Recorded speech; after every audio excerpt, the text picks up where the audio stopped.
Bonjour et bienvenue sur LGP Geek épisode numéro 3. LGP Geek, le grand-père geek qui vous informe sur toutes les actus geek et non geek. On se retrouve pour la troisième fois en peu de temps. On va finir par arriver à avoir des épisodes qui se rapprochent. C'est ce que je vous avais promis. On se retrouve, comme je vous l'ai promis aussi, avec Hologramme. Salut. Salut bien papy et bonjour à tous. Bien heureux d'être là de nouveau. Voilà, donc suite à notre première rencontre sur le podcast numéro 2 avec Hologramme, on a préparé un petit troisième épisode ensemble qui sera mieux préparé que la dernière fois, parce que la dernière fois on l'avait enregistré en plusieurs fois, on se connaissait encore pas, on avait encore... voilà, c'était un petit rodage, là normalement ça devrait un petit peu mieux se passer. Ouais, ça peut caler mieux de toute façon. Voilà, tu voulais dire que c'était horrible? Non.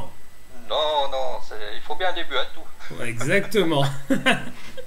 Alors, cette fois-ci, au sommaire, très rapidement, on va parler de U-Box. Tu nous en avais parlé la dernière fois, U-Box qui était le Deezer ou le Spotify des bouquins. On va parler de framework, d'un nouveau framework HTML CSS.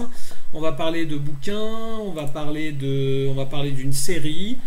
Et puis on va surtout parler de plein de sujets que tu nous as apportés. Allez, en vrac et dans le désordre, la refonte du Play Store, WebRTC, les pubs Google, Jelly Bean, le Bluetooth, les Nexus 7, version 1 et version 2. Enfin voilà quoi, encore plein de bonnes choses. Voilà, exactement. Un podcast un peu hétéroclite. Voilà. Écoute, ce qu'on va faire, c'est que pour une fois, tu vas attaquer. Je vais te laisser, et puis dès que t'en as marre, tu me passes la parole. Allez, on t'écoute. Alors, tip top, on va un petit peu parler de WebRTC qu'on a testé tous les deux, qui n'était pas franchement concluant. Alors, qu'est-ce que WebRTC déjà? C'est Web Real-Time Communication, sauf erreur. On a un peu testé avec téléphone, tablette, avec le PC, mais on a réussi à se loguer une fois, mais c'était un peu catastrophique. Alors, c'est une bonne idée, mais à suivre, quoi. C'est pas tellement au point. Ouais, donc pour ceux qui en ont jamais entendu parler, comme moi, il y a 15 jours par exemple, c'est simplement un site, on vous mettra l'adresse sur le blog. Simplement un site où on se connecte, on se voit attribuer automatiquement un petit ID en haut dans la barre d'adresse. On communique cet ID à une personne en face et on se retrouve en communication comme on pourrait retrouver sur Skype ou sur un autre truc de communication. Sauf que, oui, comme tu le disais, petit problème de connexion, on arrive à se connecter, on se voit pas, on s'entend pas.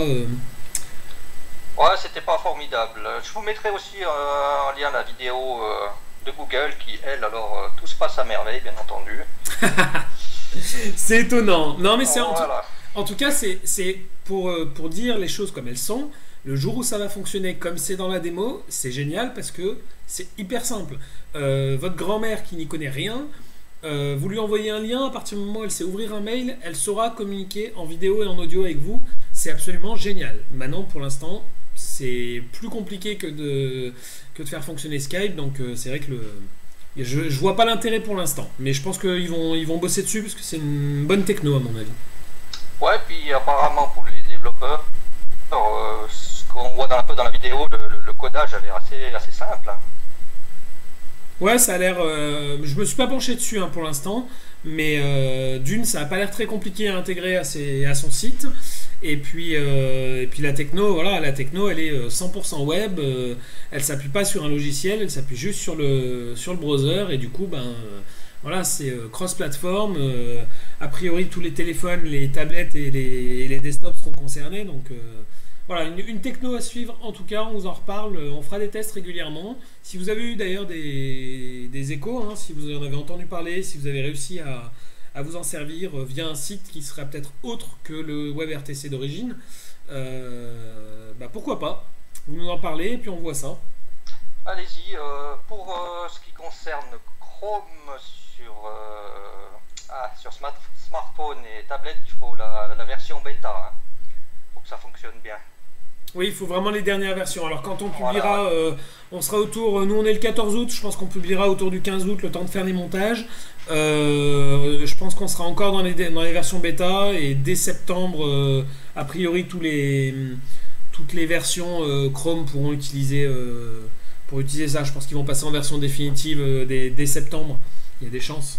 Ouais, il y a bien des chances. C'est la version 29 et des poussières, sauf erreur. Vous regarderez. Ok. Voilà. Bon, allez, on passe. Suite, hein, dis-moi tout.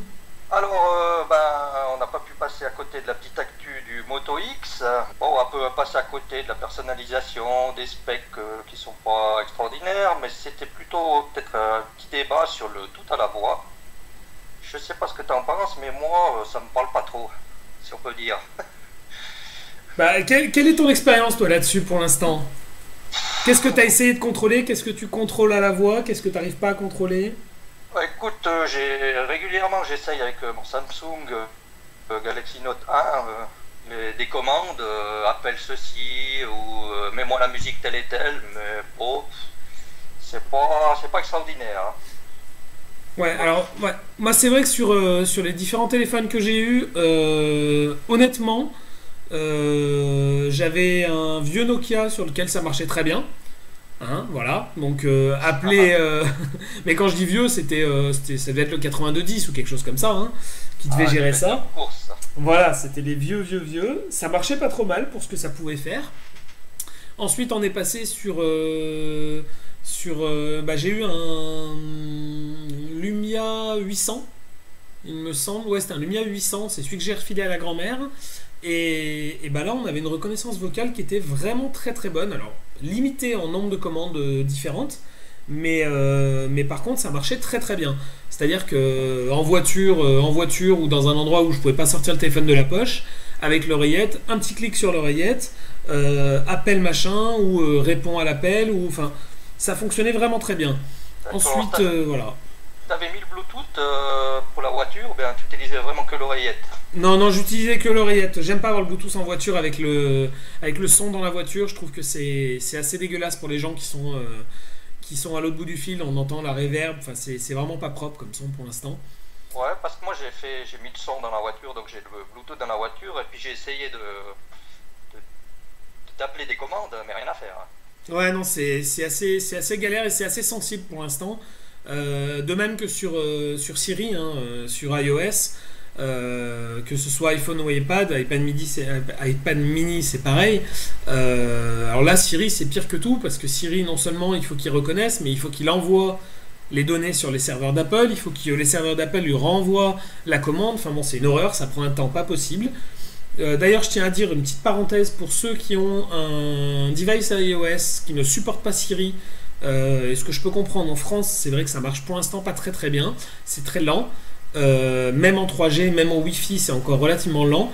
Je ne saurais conseiller à ces gens-là, allez dans vos réglages, désactiver Siri et utiliser la reconnaissance vocale de base de l'iPhone, qui du coup n'a pas besoin de connexion internet, qui fonctionne très bien et qui pour le coup appelle machin truc, appelle hologramme, ça appelle hologramme, il n'y a aucun problème, ça marche très bien et rapidement. Voilà. Après, je sais pas la techno au niveau des Android, je sais pas comment ça marche. Est-ce que ça envoie sur un serveur ou est-ce que c'est en local? Il me semble que c'est en local au niveau Google Now. Parce que Google Now, ça envoie sur les serveurs, hein, il me semble. Ça envoie sur les serveurs, d'accord. Ouais, je suis pas très au fait à ce niveau-là. Par contre, si tu veux dicter des SMS, ça marche bien, ouais. Oui, il reconnaît assez bien les mots, les phrases, ouais. Ouais. Par contre, si tu veux mettre la ponctuation et autres, non, ça t'arrive pas. Mais dicter simplement des SMS, ça sort nickel alors. Ouais, à la rigueur, peut-être pour dicter des mémos, des notes, des choses comme ça, des choses que tu veux t'envoyer, des pense-bêtes que tu veux t'envoyer à toi, où t'as pas besoin d'avoir une mise en forme, ça peut être intéressant, ouais. Ouais, ça marche nickel. Et puis j'ai essayé aussi sur le PC avec la reconnaissance vocale de Chrome. Alors c'est rigolo parce qu'au début je disais cherche des cinémas à côté de ma ville et puis il me marquait n'importe quoi. Puis au fur et à mesure il apprend. Oui. Et comme Google Now. Voilà, plus je faisais de demandes et plus il était précis. Oui, oui, il apprend en fonction de ta géolocalisation, en fonction de tes demandes, en fonction de... Et en fonction de plein de choses. D'ailleurs, faites attention, hein, si vous vous servez de recherche comme ça, attention à ce que vous lui demandez, et attention à ce que vous voulez qu'il enregistre. Mettez-vous bien en navigation privée pour aller chercher vos sites de charme préférés ou vos cadeaux pour la Saint-Valentin, messieurs et mesdames d'ailleurs. Si vous voulez pas que votre conjoint ou votre conjointe se pointe sur le PC le lendemain et retrouve dans sa superbe recherche votre dernier site de charme ou votre dernier bijou recherché pour la Saint-Valentin. Ouais, c'est juste. C'est le cheval de bataille de Google et ils le font très bien d'enregistrer et de restituer. Hein. C'est vraiment c'est leur cœur de métier et ils le font à la perfection. Hein. Ils ont détruit quelques couples comme ça. Hein. Ça m'étonne pas. Ok, donc ouais, sur la reconnaissance, bah effectivement, c'est quelque chose qui existe depuis 15-20 ans. Ça fait vraiment longtemps que ça existe. Sur les mobiles, ça fait moins longtemps que ça, mais c'est encore pas top. Non, et puis je me vois mal dans la rue. Allez, mon téléphone, appelle-moi truc. Puis tu dictes un SMS en plein milieu d'un métro. Ouais, je trouve ça un peu gadget, quoi. Ouais. En fait, l'endroit où on peut s'en servir, c'est tout seul chez soi, tranquille, pour essayer. Et en fait, on aurait plus vite fait de prendre son clavier. Exactement. Voilà. Bon. Bah écoute, mais non, mais en tout cas, ça fait avancer les choses. Ça fait une interface de plus. Peut-être que quand les montres connectées sortiront, on pourra se la jouer à la K2000 et parler à sa montre. Ça peut être enfin le fantasme réalisé de certains. Ouais. Allez, quitte, viens me chercher. Exactement, on commence à voir des voitures qui se conduisent toutes seules, qui ont des ordinateurs, qui sont reliés à Google, pourquoi pas. Géolocalisation de la montre, la voiture arrive toute seule, voilà, bon. Non mais ouais, c'est une bonne idée. C'est une bonne idée. À voir. Dire de plus à l'édifice, on dira. Voilà. Bon bah écoute, est-ce qu'on va arriver sur des choses intéressantes? Parce que pour l'instant, WebRTC ça marche pas très bien, la reconnaissance vocale ça marche pas très bien, on a des choses qui marchent? Ouais, normalement, quelques bricoles. Allez. Un petit sujet pour vous, là, que Google Play sur facture. C'est SFR qui s'y met aussi. D'accord, donc c'est-à-dire, plus besoin de rentrer le numéro de carte bleue quand on achète des choses Voilà, apparemment c'est dirigé directement sur votre facture de téléphone, là, dès que vous achetez des apps. Ok, avec un mot de passe ou ça se fait automatiquement? Il me semble que ça se fait automatiquement. Écoute, j'ai pas pu aller trop regarder, vu que je suis pas ni SFR, ni Bouygues, ni quoi que ce soit. Oui, forcément, oui. On rappelle que tu es en Suisse et que forcément tu n'as pas pu tester. Alors moi je pourrais tester parce que je suis chez BNU, mais j'ai pas de périph Google, donc il faudrait que je teste. Par contre, je vous mets en garde. Hein. Attention si ça fonctionne sans mot de passe. Attention à ce que vos gamins vont acheter sur vos téléphones et vos tablettes. Ouais. Mais à mon avis, il y a un mot de passe qui doit être configurable. Hein.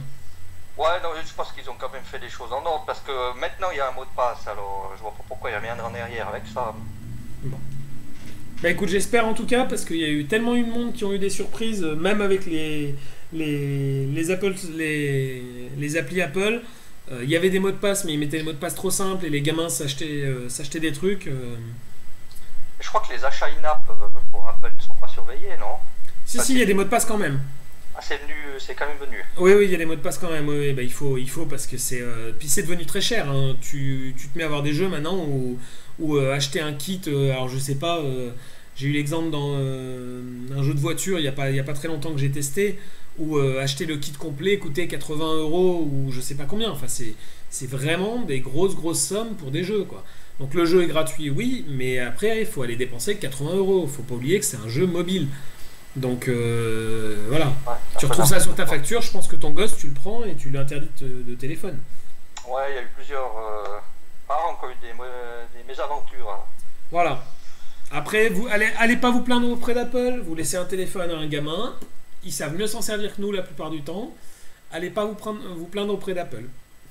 Ouais, c'est là qu'on reviendra sur Jelly Bean 4.3 qui permet de configurer, mais on y reviendra. Oui. Mais c'est aussi le cas d'ailleurs sur Apple. Hein. Tu peux aussi configurer plusieurs comptes?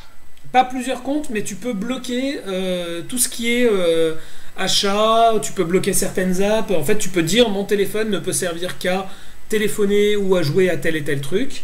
Et toi, quand tu veux te servir des autres fonctions, tu les débloques. D'accord. T'as un seul compte, mais tu peux utiliser, tu peux quand même le bloquer pour le prêter à quelqu'un, ou voilà, pour pas que les personnes aient accès aux achats ou à je sais pas, ta bibliothèque de photos par exemple, ou des choses comme ça. D'accord. Ah oui, à propos, j'ai vu un truc assez génial que Apple permet de grouper les achats des apps, même avec différents comptes. En fait, tu peux ouais, grouper les achats que tu n'aies pas besoin de payer deux fois les apps dans la même famille. Ah ouais, Ouais, avec différents comptes. ouais, différents comptes. En fait, tu fais un compte commun, mais tu peux après télécharger les apps dans les différents comptes de la famille. D'accord, mais il faut avoir quoi? Un compte par device plus un compte pour tout le monde? Je sais pas, écoute, j'ai pas pu regarder que j'ai aucun appareil Apple, j'ai pas de compte Apple, j'ai aucune D'accord. idée, mais j'ai entendu ça dans un podcast, je ne sais plus lequel, et puis ça m'avait vachement étonné, j'ai trouvé ça super cool. Parce que moi, ce qui fonctionne bien, par contre, c'est le multi-device sur un seul compte. Donc moi, j'avais un iPad que j'ai vendu, hein, j'en parlais la dernière fois, mais j'ai donné à ma petite sœur mon ancien iPhone 4. J'ai laissé mon compte configuré dessus. Et bon, ce qui fait que par contre, c'est quand elle achète une appli, effectivement, c'est facturé chez moi. Mais après, ça, on s'arrange en famille. Par contre, quand on achète mettons un jeu, moi je l'achète, elle peut en profiter. Et quand elle achète quelque chose, moi je peux en profiter. On a jusqu'à 5 périphériques chez Apple sur le même compte. Donc ce qui fait que si tu le configures de façon automatique, elle achète quelque chose, ça apparaît directement sur mon téléphone, que ce soit de la musique, une série, une appli. Voilà, donc ça fonctionne. Après, je sais pas, l'histoire de multi-compte, on va regarder. Ouais, effectivement, ça peut être Ouais, intéressant. ça Ouais. serait intéressant, parce que chez Google, ça marche aussi le multi-device, hein. Il n'y a pas de D'accord. souci. C'est pareil, c'est limité à un certain nombre de devices, je suppose. Écoute, je sais pas, j'en ai jusqu'à 3, pas eu de souci, alors ouais. D'accord. T'achètes un nouveau device, tu rentres ton compte Google et paf, paf, tu retrouves toutes tes apps. D'accord. Par contre, le multi-compte, justement, je crois pas que ça existe chez Google. Ça, je trouve assez génial, ouais, ça permet des économies super sympas. Hmm. Ouais, ouais. Bon, bah écoute, on regardera ça. On en parle la prochaine fois. On va essayer de vous trouver ça. On en parle la prochaine fois. Voilà, une idée à creuser. Alors après, qu'est-ce qu'on parle? Ah oui, de YouTube, qui a baissé le nombre d'abonnés pour les chaînes, pour faire du streaming en live, qui était de 1000 avant, qui est passé à 100. Ouais. Ouais. Bah écoute, moi je dirais youpi pour les podcasts. C'est une grande avancée pour nous, ça. Exactement, ouais, parce que 1000, il fallait quand même les atteindre, hein. Voilà. Bah, alors d'ailleurs, allez, je vais en profiter pour placer ma petite promo maintenant. Je viens de créer une chaîne qui, pour vous qui écoutez le podcast, vous servira pas forcément dans un premier temps. Donc, si vous allez sur YouTube, vous tapez tout attaché LGP Geek, vous validez, vous tombez sur la chaîne LGP Geek où vont être disponibles. Pour l'instant, il n'y a que les deux premiers, le troisième va être en cours d'upload. Abonnez-vous à cette chaîne, comme ça vous aurez les nouveaux épisodes par ce biais-là aussi. Et surtout, quand on atteindra les 100, ça nous permettra de faire de la diffusion de streaming live. Pourquoi pas sur des événements. On a déjà prévu avec Hologramme de se retrouver un de ces jours, on vous en reparlera, et de faire un petit live ensemble, peut-être même d'un endroit assez particulier. Donc ça, on essaiera de mettre ça en place, mais pour y arriver, il faut qu'on ait 100 personnes. Et c'est vrai que c'est assez difficile de faire démarrer un podcast, donc pour l'instant, tous ceux qui avaient, dès que vous pouvez, si vous avez l'occasion, abonnez-vous. Si vous avez 2 comptes, même allez, on va tricher un peu. Si vous avez 2 comptes Gmail, allez vous abonner 2 fois, ça nous fera plaisir. Et puis, non, voilà, comme ça, dès qu'on arrive à 100, ça nous permet de le faire. On le fera peut-être pas tout de suite, mais on aura cette possibilité-là et c'est assez intéressant. Ouais. Voilà, ouais, si vous voulez voir notre tête d'œuf, allez-y. Alors, on n'est pas obligé de mettre la vidéo non plus. Hein. Ouais, ouais. Si, non, on vous mettra peut-être un bout de vidéo et je sais même pas si. Tu sais ce qu'on a parlé tout à l'heure, je sais même pas si ça a déjà été fait. Le podcast en live de l'endroit où on a parlé. Donc on va garder ça pour nous. Voilà, exactement, ouais, ça peut être pas mal. On vous en parlera dans le prochain, je pense. Alors allez-y à fond.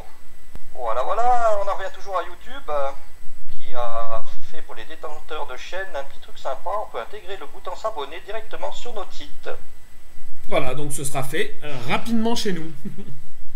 On vous mettra le lien qui permet de faire tout ça. Il y a quelques petites restrictions, pas de récompense pour des clics, il faut qu'ils soient bien en vue et pas de récolte de données. Évidemment. Eux récoltent des données, nous on peut pas. Voilà, c'est ce que je voulais dire. Ça, laissez-nous faire, mais faites-le pas. Voilà. Oui, mais alors, voilà, enfin, j'entends tout le monde critiquer Google, mais il faut bien reconnaître que Google est un produit gratuit, YouTube est un produit gratuit, donc il y a bien un moment où il faut qu'ils se rémunèrent, et voilà. Ceux qui critiquent Google et YouTube en disant ils récoltent des données sur nous, allez utiliser Yahoo ou Bing, et puis quand vous en aurez marre d'avoir des moteurs de recherche qui marchent mal en France, et ben vous retournerez chez Google et vous accepterez qu'on récolte vos données. Voilà. Puis franchement, ils font des bons produits, et puis ça vient vraiment, vraiment bien. Ouais. Mis à part des petites choses qu'on regardera après. Mais bon, comme tu dis, il faut bien qu'ils se rémunèrent. Oui. Alors, on parle toujours un peu de Google. C'est un peu les news Google, là, ces temps. Ouais, j'ai l'impression que tu as pris des actions Google depuis la dernière fois. Ouais, mais faut pas le dire. Chut. D'accord, ok. Voilà. Non, moi j'étais pro Apple parce que j'ai plein d'actions Apple, j'aimerais bien, mais j'ai l'impression qu'on a un Google Man qui s'est intégré. Ah ouais. Bah écoute, j'aime bien, et puis c'est vrai qu'en ce moment, ça bouge. Il n'y a que eux que ça bouge. Hein. Ouais, non mais eux ils bossent l'été quoi. Nous en France on bosse pas, eux ils ont l'air de bosser. Voilà, exactement. À la plage, mais ils bossent. Salaud. Ils ont fait une refonte complète du Play Store web. Un peu normal, hein, ils suivent un peu leur ligne de map, Gmail, etc. C'est sympa, c'est coloré. C'est tout, c'est du flat design, c'est tout à plat, tout bien carré, tout. Ouais, c'est vraiment le style des applis.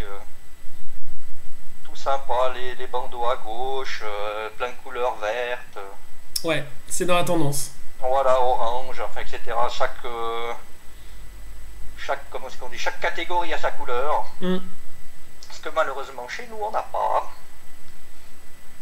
On a accès au playstore.bar.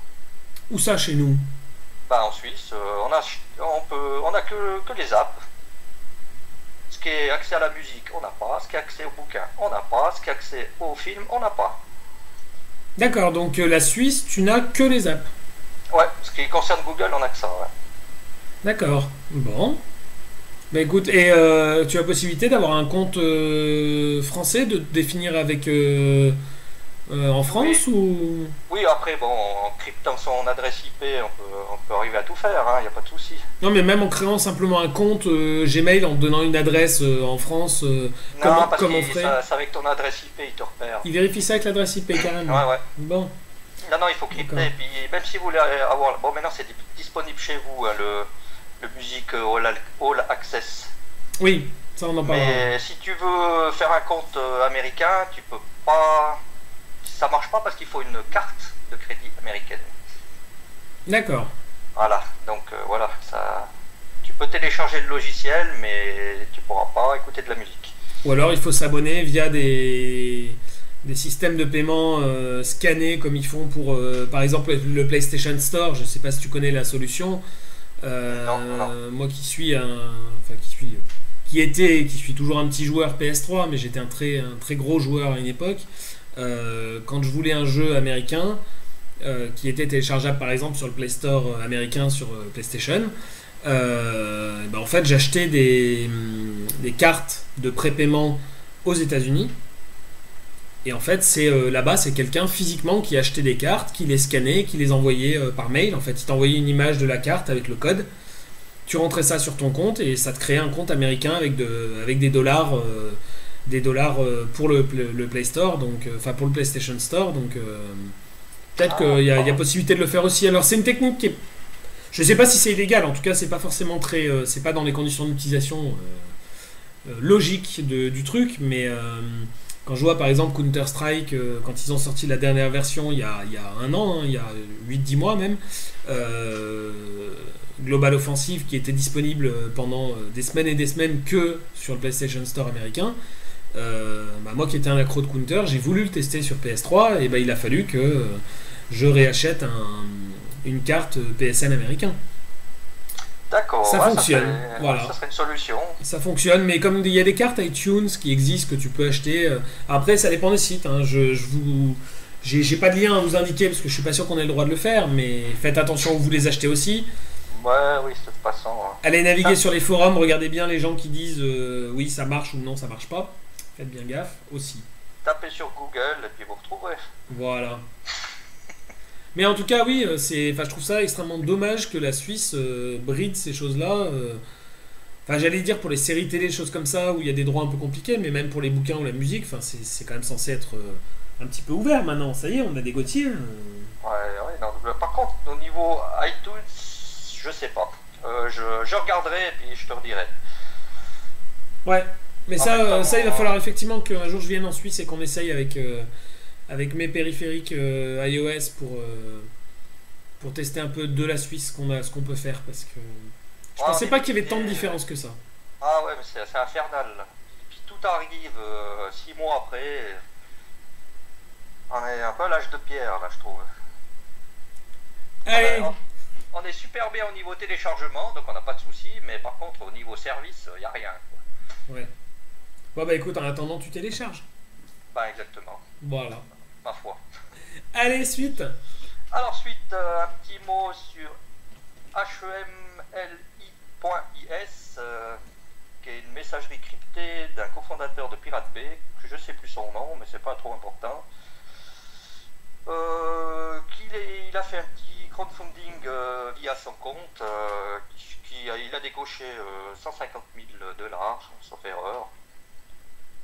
Donc tout est prêt, ça va se mettre en place tout soudain. Et puis il y a même Kit.com qui parlerait de s'y mettre aussi. Bon, j'aurais peut-être un peu moins confiance là-dessus. Ah bah je sais pas, il est marrant Kim.com.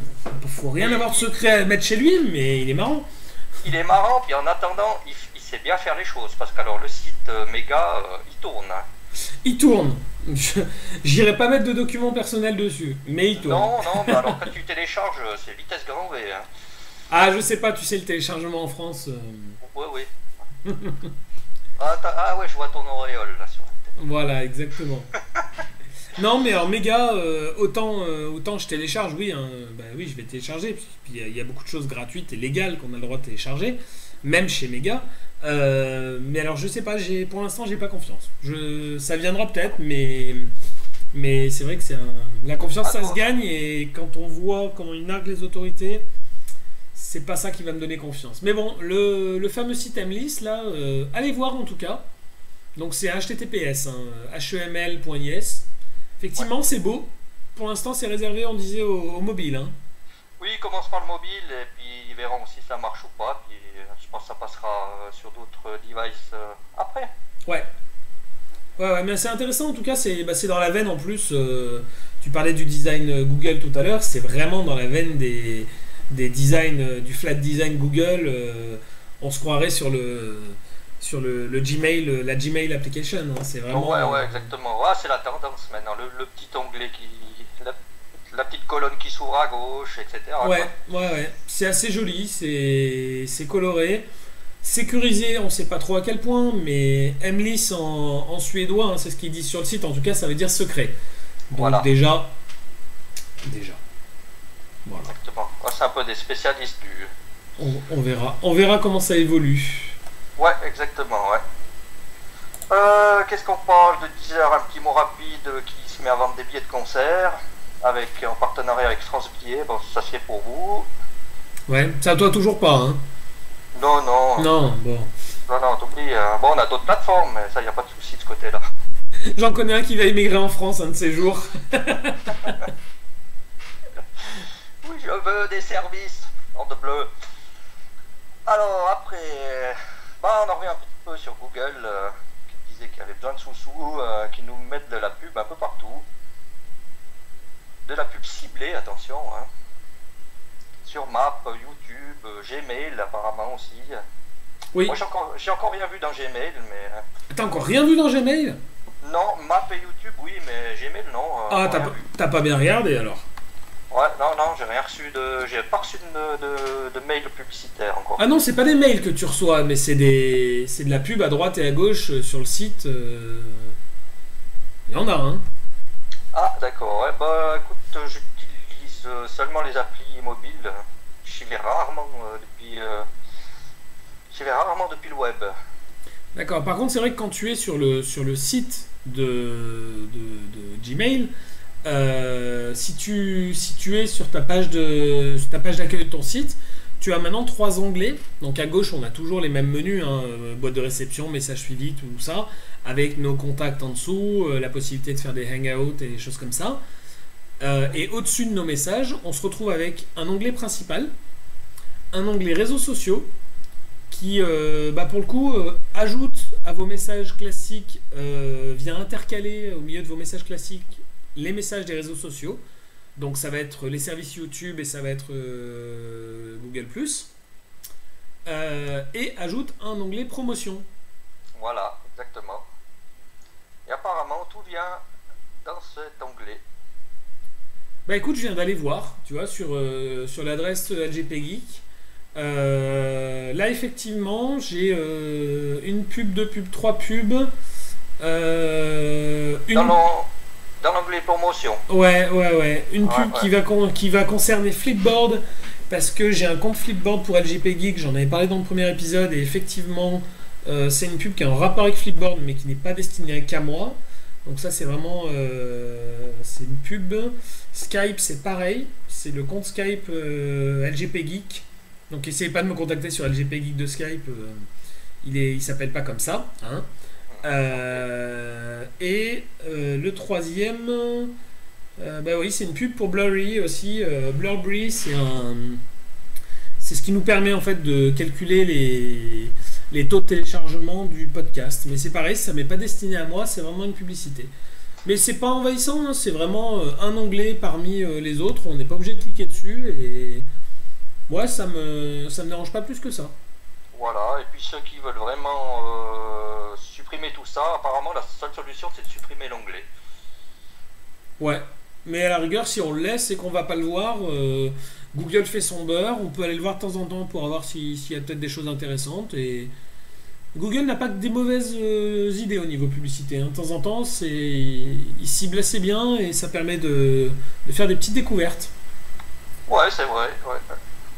Bah, l'autre jour, j'étais un petit peu étonné de voir le petit encart en bas de la page YouTube pendant que je regardais une vidéo. Je dis, ah bah tiens, ils s'y mettent là aussi. Ouais. Ouais, ils s'y mettent partout, ils ont raison. C'est comme ça qu'ils vivent. Ah bah c'est nous le produit et puis ils en profitent quoi, ma foi. Exactement. Mais en attendant, on profite quand même de services assez bien foutus. Ah bah je continue à le penser, à le dire. Ouais. Allez, vas-y, je t'écoute pour la suite. Alors, on passe... on arrive au gros morceau. À la Google Press Event du 24 juillet dernier. Que tu as regardé. J'ai regardé, ouais. C'était sympa, une petite heure et des poussières. C'était assez rapide, très sympathique. D'accord. On a fait des jolies découvertes. Bon, ils ont parlé bien entendu de Jelly Bean 4.3. Je ne vais pas m'étendre non plus sur tout ce qu'il y a de nouveau, mais il y a quand même une possibilité assez sympa que je trouve, c'est la possibilité de configurer plusieurs comptes utilisateurs en mettant des blocages au niveau des applications, des achats in-app, en personnalisant chaque compte. Ce qui permet pour une tablette d'avoir un peu chaque compte pour chaque membre de la famille. Intéressant quand on se passe un device, alors peut-être pas trop pour un téléphone, mais en tout cas intéressant intéressant peut-être pour une tablette, pour la tablette de la maison, ouais. On peut voir l'intérêt, ouais. Ouais, ça je trouve ça très bien. Parce que quand je prête ma tablette, quand je la reprends, il y a du truc qui ont disparu. Elle fait des manipulations que même moi j'y arrive pas. On se retrouve comme ça régulièrement avec des petits. Alors moi, on va dire que mon petit junior, il est beaucoup trop petit parce qu'il n'a pas encore un an, mais j'ai des neveux qui sont un petit peu plus âgés que ça, et on se retrouve de temps en temps avec des iPads où bah, il manque des icônes, où les icônes ont été rangées dans des dossiers, en 12e page. Voilà, Ouais. exactement. Après, il faut passer 1 heure pour tout ranger. Alors, avec ce genre de possibilités, ben, le problème est résolu. Ouais, tu crées un compte que pour eux, tu leur mets que les applis auxquels ils ont droit et basta. Ouais, Voilà, exactement. bonne solution. Ouais. Pour les gamers, on a une intégration un peu plus poussée là, de OpenGL 3.0 pour les jeux en 3D, etc. Mhm. Du Bluetooth Smart pour les accessoires connectés. Apparemment, ça consomme moins de batterie. Oui, ça je confirme, ça consomme beaucoup moins de batterie, ça ne se déclenche que quand ça a besoin. Vraiment, enfin, c'est la nouvelle norme très efficace de Bluetooth, hein. Voilà. Bon, n'ayant pas d'accessoires connectés, bon. Enfin, moi j'ai Ça une va, oreillette en fait, hein. J'ai une oreillette qui est branchée en permanence. Et du jour où j'ai une oreillette dernière génération, donc qui permet en plus, avec les nouveaux protocoles, d'écouter de la musique et d'écouter du son, en plus de téléphoner, c'est pas simplement une oreillette pour téléphoner, c'est en plus une oreillette qui me permet d'écouter du son en mono ou en stéréo. Bah avant, quand je la connectais, le téléphone en gros se vidait 2 fois plus vite. Maintenant, je vois quasi pas la différence entre quand elle est connectée et quand elle est pas connectée. D'accord. C'est très très sensible la différence, et pourtant j'écoute toute la journée soit de la musique, soit des personnes au téléphone. Allez, on va faire un petit peu de pub. C'est une Plantronic M155. Voilà, elle était pas donnée, hein. Elle valait une soixantaine d'euros à l'époque où je l'ai achetée, mais bon, elle est mignonne. Elle est dans le style appelien, toute blanche. Elle Ouais, tient bien d'accord. sur l'oreille, elle se recharge en micro USB. Voilà, très bien. Donc oui, non, ça marche bien, les nouvelles normes Bluetooth, ça a enfin décollé, ça marche bien. D'accord, ok. Et puis, petite dernière chose, je pense qu'elle est intéressante, c'est l'accès aux notifications pour les applications et même via Bluetooth. Donc D'accord. je pense qu'on reçoit, je pense que tu peux recevoir dans ton oreillette des sons ou je ne sais pas trop comment. Bah écoute, ça c'est étonnant enfin, c'est étonnant que ce soit nouveau, parce que j'ai pas une grosse expérience d'Android, mais je sais que chez les autres ça existe depuis longtemps. En tout cas, moi quand je suis avec mon oreillette, que ce soit sur Windows Phone que j'avais avant ou sur l'iOS, ça fait bien longtemps qu'on a les notifications. Alors ça lit pas les messages, mais en tout cas on a un petit le son arrive dans l'oreillette, hein. Ça fait bien longtemps que ça existe, ça. D'accord. C'est peut-être la lecture des sons. Peut-être la lecture des sons, ouais. Et puis, bon, accès aux notifications pour les applications. Est-ce que c'est pour les applications tierces? Tu peux configurer des notifications spéciales. Peut-être, oui. Ouais, c'est sûrement un truc comme ça. Dans ce cas-là, effectivement, ça peut avoir un intérêt, oui. Ouais. Voilà, parce qu'on peut en dire. Bon, il y a encore une dizaine de trucs, mais c'est un petit peu secondaire. Donc Jelly Bean Euh, 4.3, dispo tout de suite. oui, je l'ai eu 6 jours après. D'accord. Ouais. Ok, bah Ils écoute. sont assez réactifs sur la Nexus 7 première génération. D'accord. Et je crois d'ailleurs que tu vas nous en parler. Ouais, juste un petit mot, j'ai craqué pour la Nexus 7 première génération, même en savant que la deuxième génération allait arriver. Oui. Mais j'avais une petite idée derrière la tête en savant que ça allait sûrement plaire à ma moitié. Oui. Oui. Ça tient bien dans la main. Ouais, c'est le cas. D'ailleurs, j'ai pas pu le tester à fond parce qu'elle me l'a piqué une semaine après. Normal. Normal. Il faut cacher ses joujoux pendant un certain temps. Mais pour le peu que j'en ai eu, j'ai trouvé vraiment bien. Ce qui me plaît beaucoup, c'est que justement, il n'y a pas de cette surcouche de trucs à la con qui nous mettent tous ces constructeurs qui servent à rien. C'est vraiment un Android pur, c'est fluide, ça va à l'essentiel. J'ai vraiment trouvé ça génial. Ouais. Et comment t'as trouvé l'installation? Le déballage et l'installation. Dépannage, comment Le déballage du carton, l'installation, ça t'a pris combien de temps?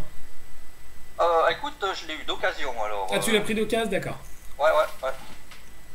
Oui, Ok. parce qu'en savant que la dernière Nexus allait arriver, je voulais pas investir dans un machin neuf, quoi. D'accord. Tu t'as payé ça combien si c'est pas indiscret? Alors, 50 francs suisses, ça fait une trentaine d'euros, un peu moins, 35 euros. D'accord. Donc pour 35 euros, t'as quand même une belle tablette, quoi. Oui, ouais. Bah écoute, c'était un collègue qui, de toute façon, on n'en avait plus l'utilité, alors voilà. Ah ouais, non, je pense. Alors tu vois, pour moi, ça valait encore plus d'occasion, hein. Je pensais que c'était plus cher que ça d'occasion.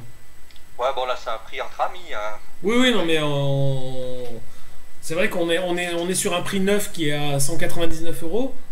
Mais pour moi, c'est quelque chose qu'on pouvait toucher plutôt aux alentours de 100, 120 euros. Ouais, mais 199 euros, c'est la version 16. Oui. Ouais, bah là, c'est la version 32 gigas. Ah, c'est la version 32 en plus, donc c'est la version Ouais, qui vaut 230 et quelques euros. voilà. Par contre, c'est une version que Wi-Fi. Que Wi-Fi, ouais. D'accord. Ouais. Ok. Ouais, c'est encore reprendre un abonnement pour prendre une carte SIM. Non, c'est bon. Je paye déjà assez cher. Ouais, on pourra revenir aussi un peu là-dessus en parlant des abonnements tout illimité chez nous qui coûtent, si c'est pas 5 fois plus. Ouais, Comparé à vous. ouais. Oui, on fera un petit sujet dans un prochain podcast un peu sur cette téléphonie qui, ben, ça, on en revient un peu au mais ce qu'on disait avant, on est un peu les parents pauvres ou les parents riches parce que plutôt Bah, ils sont, bah oui, les parents riches. Et nous, quand on a trop d'argent, on va en Suisse. Donc il n'y a pas de raison. voilà, et puis nous ils nous pompent. Enfin bref. Mais on fera un épisode, peut-être pas spécial téléphonie, mais on fera un épisode sur l'évolution des tarifs de la téléphonie en Europe et voire dans le monde. On essaiera d'avoir un peu des avis de plein de pays du monde différents pour pouvoir juger, parce que je crois qu'en Suisse, vous êtes franchement pas, vous êtes pas au top à ce niveau-là. Non, c'est horriblement cher et puis ouais. Niveau qualité, c'est pas ça. Bon. Et puis on pourrait parler du roaming aussi. On en parlera aussi. Ah ouais, mais ça, tu sais, ça reste un problème international. Le roaming, quand on est avec un opérateur français, c'est pareil, hein. Quand on va à l'étranger, on se fait démonter, hein. Ouais, mais ça c'est de l'arnaque justement au niveau mondial. Oui, mais ils se sont bien entendus, ils ont raison. Ouais, Ou ils ont tort, mais c'est pas grave. espérons que ça change un jour. Voilà. Alors, on en revient à ce petit test de la Nexus 7. Donc oui, je l'ai eu d'occasion, mais bon, nickel, aucune rayure, parfait état. On disait, ouais, alors j'ai reçu Android 4.3, 6 jours après, nickel. Installation en moins d'une heure. Effectivement, j'étais voir, on peut configurer plusieurs comptes, tout va bien. J'ai pas trop eu le temps de m'attarder sur tout ce qu'il y avait de nouveau. C'est comme je l'ai dit, un test un peu rapide puisque j'ai dû l'ACD. Non, mais la prochaine fois, je t'expliquerai, justement, tu es un apprenti geek. Tu ne connais pas encore les astuces. Un geek achète, cache dans sa voiture, dans son caleçon, dans son tiroir de chaussettes. Il cache pendant quelques temps, il teste, et après il met sur la table du salon. Parce qu'une fois que c'est sur la table du salon, d'une, tu te fais engueuler parce que tu as acheté des objets, et de deux, en plus, madame te le pique. Voilà, ouais. Elle l'a repéré direct. Ah, c'est nouveau ça. Ah, c'est joli, dis donc, c'est Ah, quoi? elles ont les yeux pour ça. Ouais. Voilà. Mis à part ça, on peut dire que bon, ce qui m'a un peu déçu, bon, je savais déjà à l'avance, mais c'est un peu la résolution de l'écran qui est vraiment fade. Alors. Bah ouais, c'est pas les dernières versions des dalles, quoi. Mais par contre, Ouais. il est faible en résolution, mais il est lumineux. Oui. Très lumineux, tout, ça va bien quand même. Écoute, pour regarder des vidéos et tout, ça va quand même bien. Mais je vois la différence avec mon Asus là, qui est en HD, il y a quand même une sacrée différence, hein. Oui, mais c'est pas non plus. L'Asus, tu l'as payé combien? 10 fois ça? Même 15, plus, ouais. 15 fois. Voilà, oui, non, Ouais, mais ouais. c'est le prix d'un iPad. C'est du 400-500 euros. À 50 euros, ça peut pas être la même chose. Ah, ça c'est sûr, ouais. Non, mais pour de la consultation, mail, choses comme ça, deux trois petits jeux, deux trois trucs, écoute, ça fait une super tablette, hein. Exactement, ouais. Puis comme je le dis, super fluide. Ah, puis, bah, mise à jour directe. tu veux de mieux? Ouais, ouais, y a pas d'opérateur qui s'est mis entre, Ah non, non, que c'est vrai que dalle, c'est pas mal. mon Note 1, j'attends toujours. Ah, je crois que tu peux attendre. Ouais, ouais, catastrophe. Enfin voilà, bon, il n'y a pas de caméra au dos, mais bon, c'est pas indispensable, hein. Au niveau stockage, donc tu m'as dit c'est un combien? C'est un 32? 32 gigas, ouais. D'accord, c'est pas extensible. Non, non, non. Même dans la nouvelle, il y a pas de port pour la carte, la carte SD, micro SD.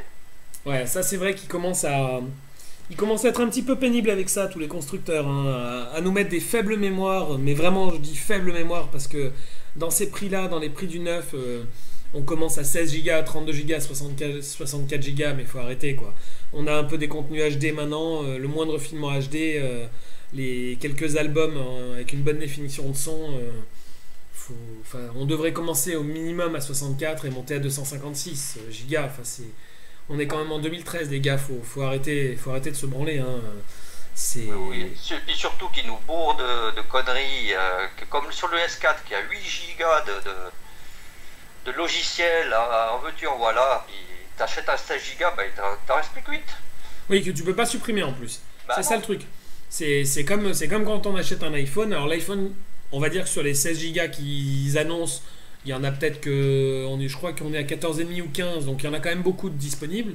Mais c'est pareil, quelqu'un qui n'a pas envie de l'appli bourse, quelqu'un qui n'a pas envie de l'appli météo, parce qu'en France elles sont pourries, et ben écoute, on devrait pouvoir les supprimer, quitte à les remettre avec iTunes par la suite si on veut, mais laissez-nous faire ce qu'on veut avec nos devices. Exactement, ouais. Surtout sur Ah, des applis, j'allais dire on modifie pas le système, on jailbreak pas, d'accord, mais au moins les applis, laissez-nous installer, désinstaller absolument ce qu'on veut. Voilà, c'est tout ce qu'on demande.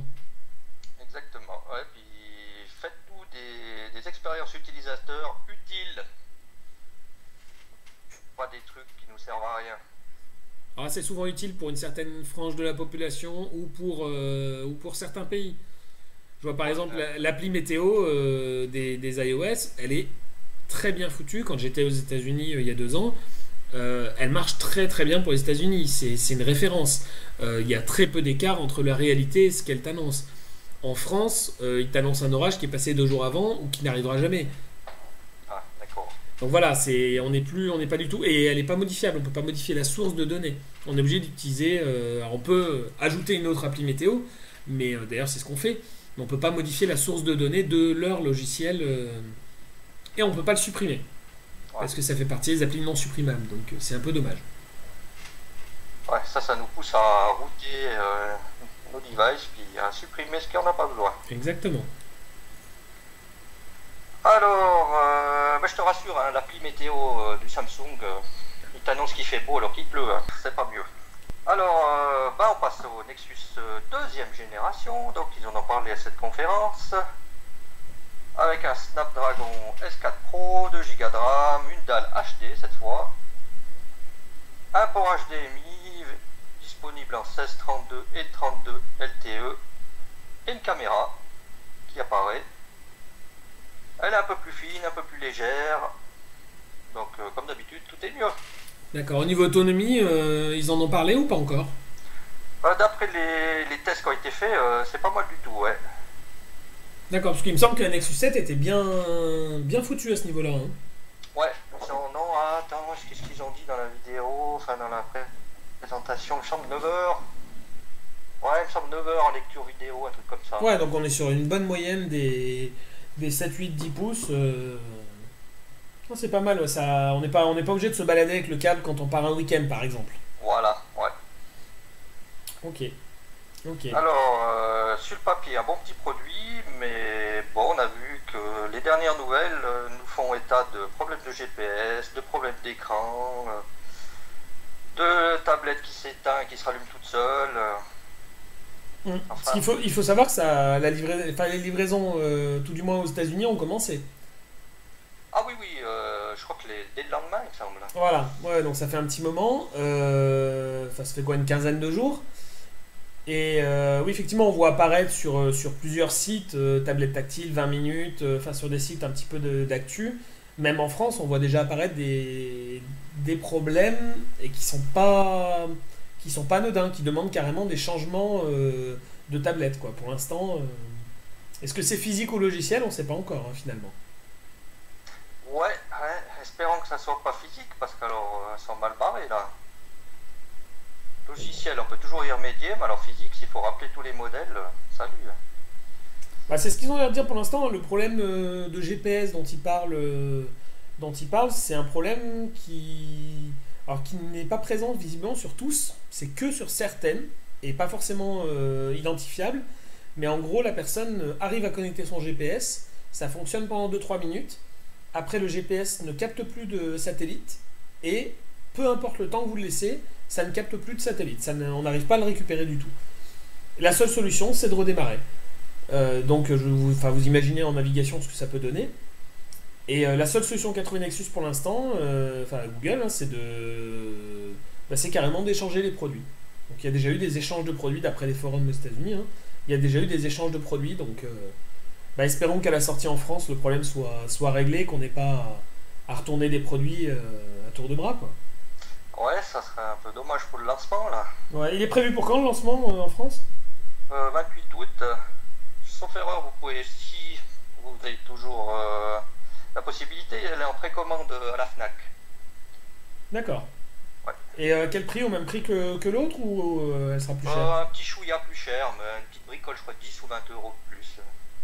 D'accord. Oui, donc ça reste dans des prix, on reste dans des prix dans les moins chers du marché, quoi. Oui. Ok, donc là on est quand même sur un produit avec un port HDMI, donc qui va pouvoir diffuser de la vidéo sur une télé ou autre chose. On est quand même sur un produit HD. Alors c'est HD, c'est Full HD? Non, ça peut pas être Full HD, vu la taille de l'écran aussi.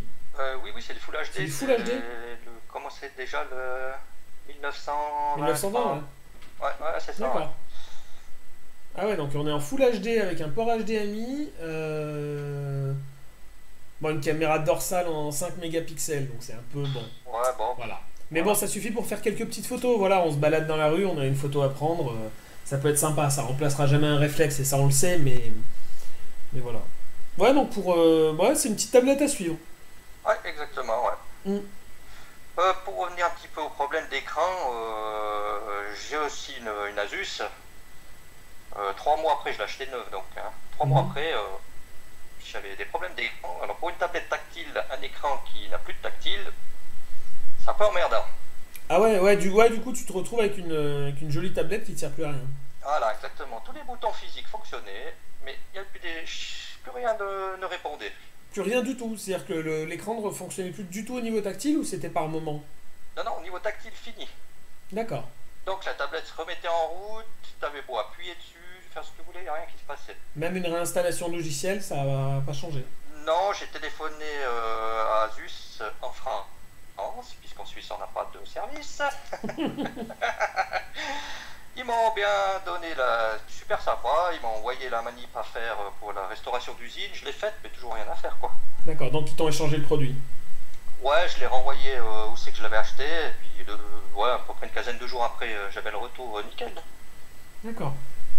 Bon écoute, espérons que cette fois-ci les problèmes d'écran soient réglés avant la sortie en France. C'est aussi l'intérêt qu'on a de temps en temps d'attendre un petit peu les produits par rapport aux États-Unis ou par rapport à l'Asie.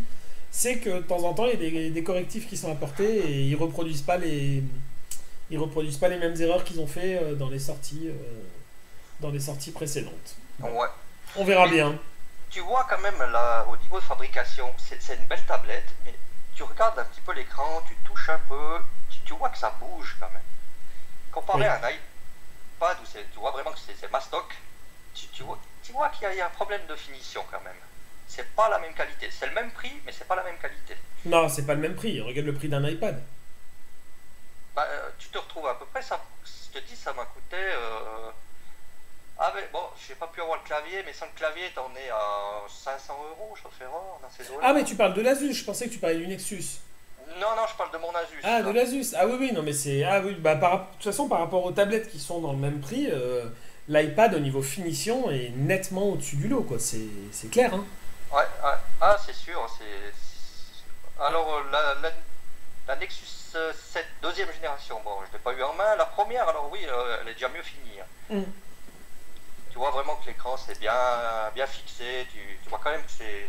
Ouais, il y a quand même une autre qualité, quoi. De toute façon, enfin, je sais pas ton avis, parce que tu as déjà eu des produits Apple en main aussi, mais je sais pas ton avis sur les produits en général. Moi, j'ai un avis très biaisé, parce que je suis un Apple fanboy, mais en général, j'ai rarement eu un produit Apple en main qui ne soit pas très bien fini. Sauf allez, on va dire l'iPhone de base et l'iPhone 3G qui étaient les deux premiers, qui étaient bon, plastique, un peu rondouillard, pas forcément hyper bien fini, il s'usait rapidement sur les bords et tout. Mais là je vois, j'ai un iPhone 5, j'ai une coque, parce que évidemment pour le protéger un petit peu, mais si j'enlève la coque et que je le regarde dans tous les sens, c'est un produit qui est absolument magnifique. C'est fini au dixième de millimètre, il n'y a pas un truc qui dépasse. On a beau le tortiller dans tous les sens, ça bouge pas. Enfin, et c'est pareil pour tous les produits que j'ai eu, le Mac Mini, les iMac. Écoute, c'est un peu leur marque de fabrique, quoi. Ouais, ça fait d'accord avec toi. Il y a eu bon, l'iPad en main, l'iPhone aussi. C'est vrai que comparé à mon Samsung un peu plastoc, là, il n'y a pas photo, hein. C'est quand même des prix, pourtant dans la même gamme de prix, mais niveau qualité, c'est pas la même. Et puis j'ai failli craquer ce week-end, non, le week-end passé, non, ce week-end, oui, pour un MacBook Air. J'ai été chez un revendeur à Bienne, et puis j'ai testé un petit peu, là, c'est vraiment une belle bête. Je sais pas lequel des deux va craquer le premier, si c'est toi ou si c'est moi pour le MacBook Air, mais je sens qu'un de ces jours, il y en a un des deux qui va te dire ça y est, je l'ai. Ah, mais c'est de ta faute, hein, parce que toi, quand t'en as parlé, il est beau, il est tout chaud. Ah, mais c'est magnifique comme bestiole, hein. Si vous avez même dans les Fnac, la plupart du temps, les Fnac ont un petit espace Apple, allez voir, quoi. C'est c'est une belle bestiole. Ah, il est beau, fin, léger, il brille, enfin, ouais, c'est vraiment le truc flashy, super, quoi. Ouais. Bah, je suis désolé pour ceux qui sont anti-Apple, j'en ai encore converti un. C'est juste, écoute, les produits sont géniaux, mais c'est un peu cet environnement qui m'agace. Comme par exemple, j'ai voulu mettre des films sur l'iPad de mon cousin, eh ben, tâche pas. Ah, il faut qu'il soit au bon format, il faut qu'il soit importé dans iTunes, il faut qu'il soit... Oui. Ah, mais quel micmac il faut faire là, avec ma tablette, je me branche sur l'ordi, paf, je fous les films dessus et puis Chambert. Oui. T'as des petits logiciels, hein, pour l'iPad, alors je les ai plus en tête vu que j'ai plus l'iPad, mais alors, tu cherches lecteur vidéo sur iTunes et il y en a un qui doit s'appeler Extreme Player, c'est une grosse icône verte et blanche avec une petite flèche de lecture play. Et celui-là permet de copier, en gros tu le déclenches, il crée un petit serveur, tu envoies les fichiers dessus et ça simplifie beaucoup, il peut même faire du stream depuis ton PC, il va chercher les fichiers sur ton PC directement, ouais. Et ça marche pas mal pour pallier justement à ce problème là, parce que c'est chiant, ouais. Ça par contre au niveau du Mac c'est chiant, enfin non, au niveau des devices iOS. Ouais, ça c'est vraiment embêtant, tu peux même pas loguer une clé USB, ça marche pas. Non. Alors d'après ce que j'ai un peu regardé les forums, ils disent que c'est parce qu'ils ont diminué le courant de sortie à la clé USB et ça fait pas fonctionner les clés USB. Sur quoi? Sur l'iPad. Ah, sur l'iPad? Ouais. Ils ont dit le port Lightning. Lightning, voilà. Donc tu branches ton adaptateur, puis après tu branches ta clé USB. Oui. Mais le courant qui sort de Lightning n'est pas assez puissant pour mettre en route la clé USB. C'est pas le bon voltage, ouais. Ouais. C'est le problème qu'il y avait avec les cartes SD de grande capacité. À une époque, il y avait des adaptateurs qui existaient pour importer les photos sur l'iPad ou sur un iPhone. Tu branchais un adaptateur sur le port, à l'époque sur le gros port 30 broches, et tu mettais ta carte mémoire dedans, et tu pouvais importer tes photos dans ta pellicule, dans ta bibliothèque de photos. Mais certaines cartes ne fonctionnaient pas, enfin ça reste très propriétaire et très fermé. C'est le problème, c'est qu'il faut avoir un ordinateur à côté pour importer des... Ça reste un super périphérique de consultation. Voilà, ouais. Par contre, j'ai peut-être contourné le problème. Il existe maintenant, tu sais, des disques durs Wi-Fi. Oui. Qui permettent de streamer. Alors, il y en a un, là, je ne sais plus quelle marque, qui marche en AirPlay. Oui. Qui Alors, marche en AirPlay, qui a souvent une sortie HDMI. ouais, Tu peux leur mettre au cul une clé USB ou une carte SD ou des choses comme ça, ouais. exactement. Ouais. Alors avec ça, il n'y a pas de souci. Ok. Bon bah écoute, est-ce qu'on a fait le tour un petit peu sur cet univers Nexus, tablette Là, on est tout bon. Écoute, ouais, on va pas s'étendre. Il n'y a qu'à regarder la vidéo pour ceux qui veulent un peu approfondir tout ça. Ouais, on vous mettra le lien de la conférence entière. Bon, comme d'habitude, elle est en anglais, hein, mais comme je vous l'ai dit la dernière fois, c'est pas du très très compliqué à entendre. Non, Bah, écoute, moi qui suis pas anglophile, ça a très bien été, hein. ouais, bon, allez. Et puis s'il y a un souci, de traduction, vous cherchez, je suis sûr qu'il y a des sites qui ont quasiment, s'ils n'ont pas fait 8 en réel, ils ont quasiment tout traduit. Bah écoute, la transition, elle va être toute faite avec le sujet que tu nous apportes juste après, qui est Chromecast. On Voilà. parlait de streamer du contenu, alors explique-nous ce que c'est que Chromecast. Alors, apparemment, c'est comme une clé USB, mais HDMI, que tu logs à ta télé et qui te permet de streamer depuis n'importe quel terminal via une petite configuration spéciale dans ton YouTube, par exemple. Il y aura un petit bouton marqué Chromecast, tu cliqueras dessus et ton contenu, il va chercher le contenu dans le web pour le mettre sur la télé. Voilà, en fait, ouais, tu te sers d'un périphérique autre que ta télé pour récupérer le contenu, le mettre en forme, et en fait, Chromecast, c'est juste un petit module qui va permettre de visionner le contenu qui lui est envoyé. Voilà, exactement. Et tu peux envoyer ça depuis quoi comme genre de device? C'est forcément du mobile? Ah, de tout. D'accord. PC, Mac, iOS, Android, Windows Phone, je sais pas. Bah écoute, j'allais te poser la question, mais je sais pas non plus.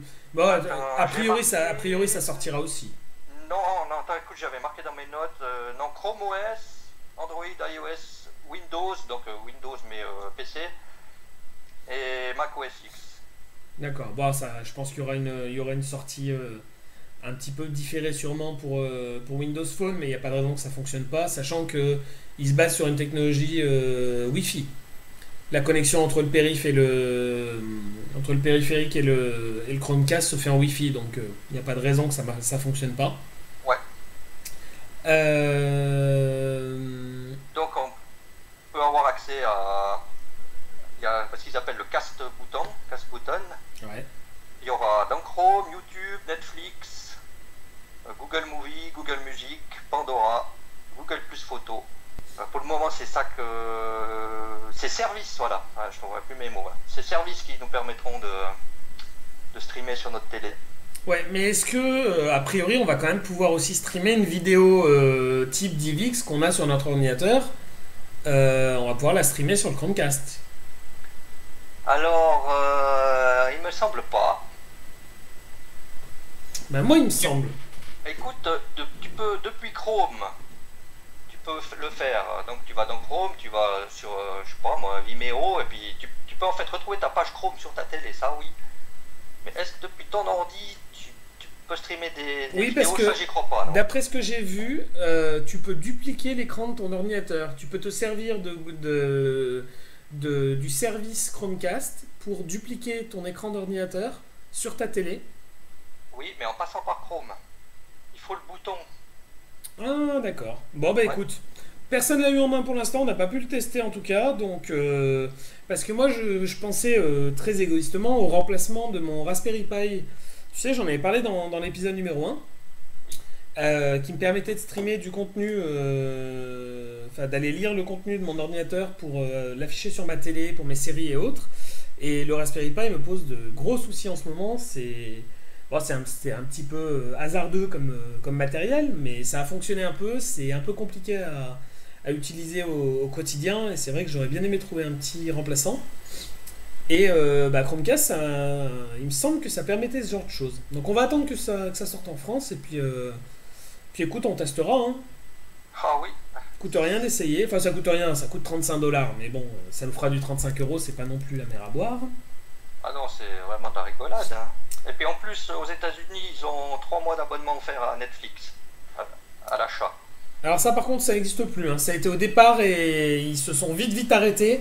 La promo s'est Ah, vite arrêtée parce que ça a coûté beaucoup trop cher à Google visiblement.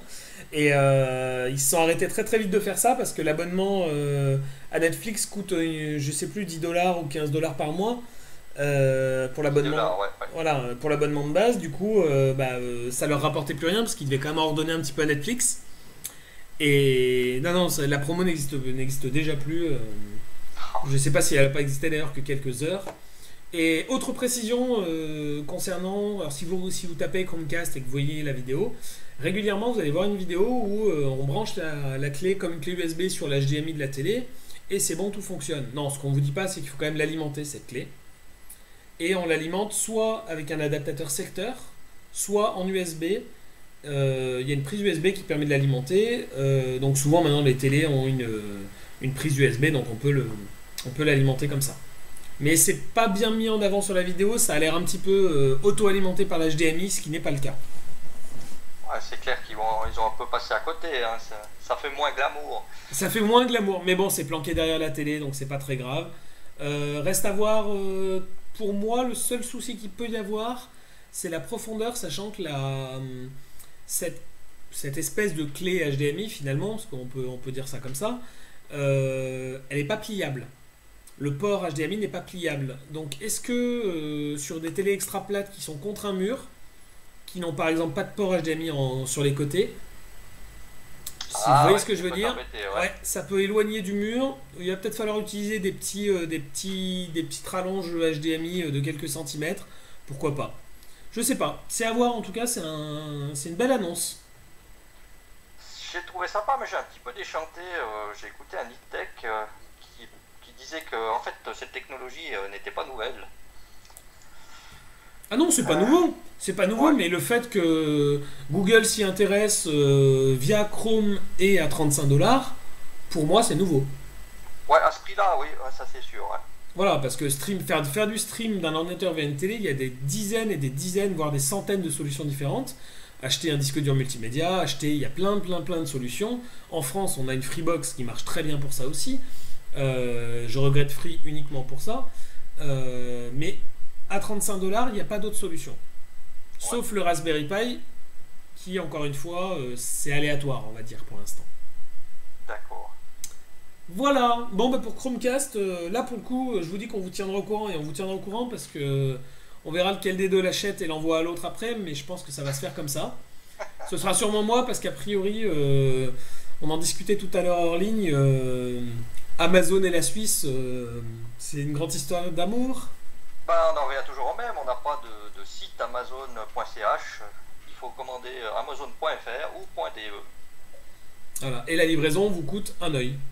Ouais, alors les frais de livraison entre 15 et 20 euros. Voilà, sachant que souvent pour la France c'est gratuit. Ouais. Et puis quand ils livrent en France, parce qu'il y a certains vendeurs qui livrent pas en Suisse, quoi. Pardon, quand ils livrent en Suisse, il y a certains vendeurs qui refusent de livrer en Suisse. Oui, en plus.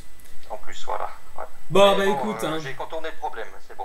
on va se débrouiller, on fera des livraisons. Moi, je m'inviterai en Suisse ou tu t'inviteras en France et puis on se fera des livraisons de la main à la main. Ça marchera très bien comme ça. Voilà, exactement. On fait comme ça la TVA. Ciao. Voilà. Moi, je sais pas où elle est le plus cher d'ailleurs. Je pense que c'est en France à ce niveau-là. Ah oui, quand même, nous on est à 8%. Ouais, nous on est à 19,6, mais bon, si tu prends sur 35 dollars ou 35 euros, plus tes 15 ou 20 euros de frais de livraison, je pense que même avec mes 15% d'écart. Ça revient moins cher, Ouais. c'est sûr. Bah écoute, on vous tient au courant là-dessus. Donc le petit boîtier Chromecast, allez voir les vidéos, c'est sympa, c'est une bonne petite idée. On va avancer un peu parce qu'on a encore pas mal de trucs à se dire. Ouais. Tu voulais nous parler de Samsung parce qu'il me semble que tu avais évoqué un petit souci entre Samsung et toi lors du dernier épisode.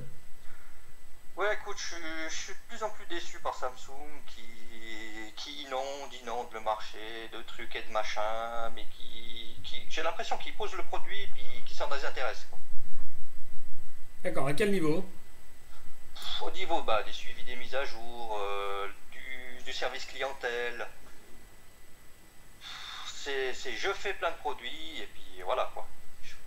Ouais, ils sont peut-être tombés dans le travers de sortir beaucoup trop de choses et de vouloir à tout prix sortir du matériel sans avoir forcément le personnel pour faire le suivi derrière.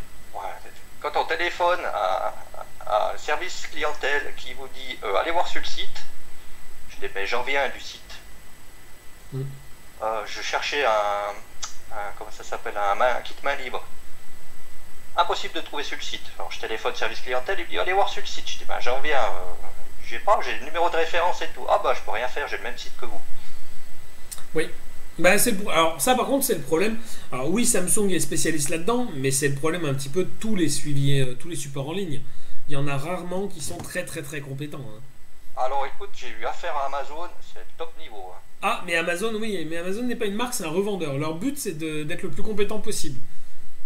Parce que même eux c'est... Ouais. Asus, quand j'ai eu le problème, nickel aussi. Hein. Ouais. Bon. On a notre Swisscom national, là, notre FAI, qui est nickel aussi. Je veux dire, tu peux le faire, hein, y a pas, je vois pas pourquoi. Ouais. Moi, c'est du désintéressement complet, quoi. Je veux dire, trouve-moi une solution. Tu me dis pas que tu peux rien faire. À ce moment-là, ferme ton service parce que je me démerde tout seul. Là. On est bien d'accord. Si tu as un service téléphonique, c'est qu'il faut que ça apporte quelque chose de plus que le service, surtout pour des choses comme ça. Écoute, en plus, tu as le numéro de référence, c'est du produit Samsung, puis tu n'arrives pas à me le trouver. C'était un produit vieux? Mais non, c'était l'appareil d'origine du Galaxy Note 1. D'accord, ouais, donc ça n'a pas 15 ans non plus, quoi. Mais non, je sais pas. Ouais.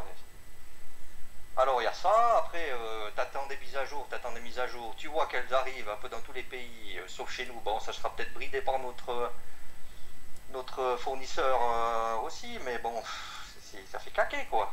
Et t'as pas possibilité de passer outre le bridage de Swisscom? De passer, de carrément prendre une version... Oui, bien sûr, mais bon, à tes risques et périls, de nouveau. Ouais. Parce que t'es encore sous garantie? Non, là j'ai fini il y a pas longtemps. Là. Bah écoute, ça peut être une solution après. Hein. C'est vrai que à partir du moment que t'as fini la garantie, le produit il t'appartient. Ils sont gentils avec leur contrat à la con, mais je vais le dire gentiment, vous vendez des appareils... Alors je sais pas, ça fonctionne comment chez vous? C'est encore du subventionné? Oui, t'as les deux, hein, tu peux choisir les deux. D'accord. Parce que quand c'est subventionné, on paye quasi 2 fois le prix. Hein, on a déchanté en France, enfin, beaucoup de gens ont déchanté en France quand Free est arrivé en disant voilà ce que vaut réellement un téléphone.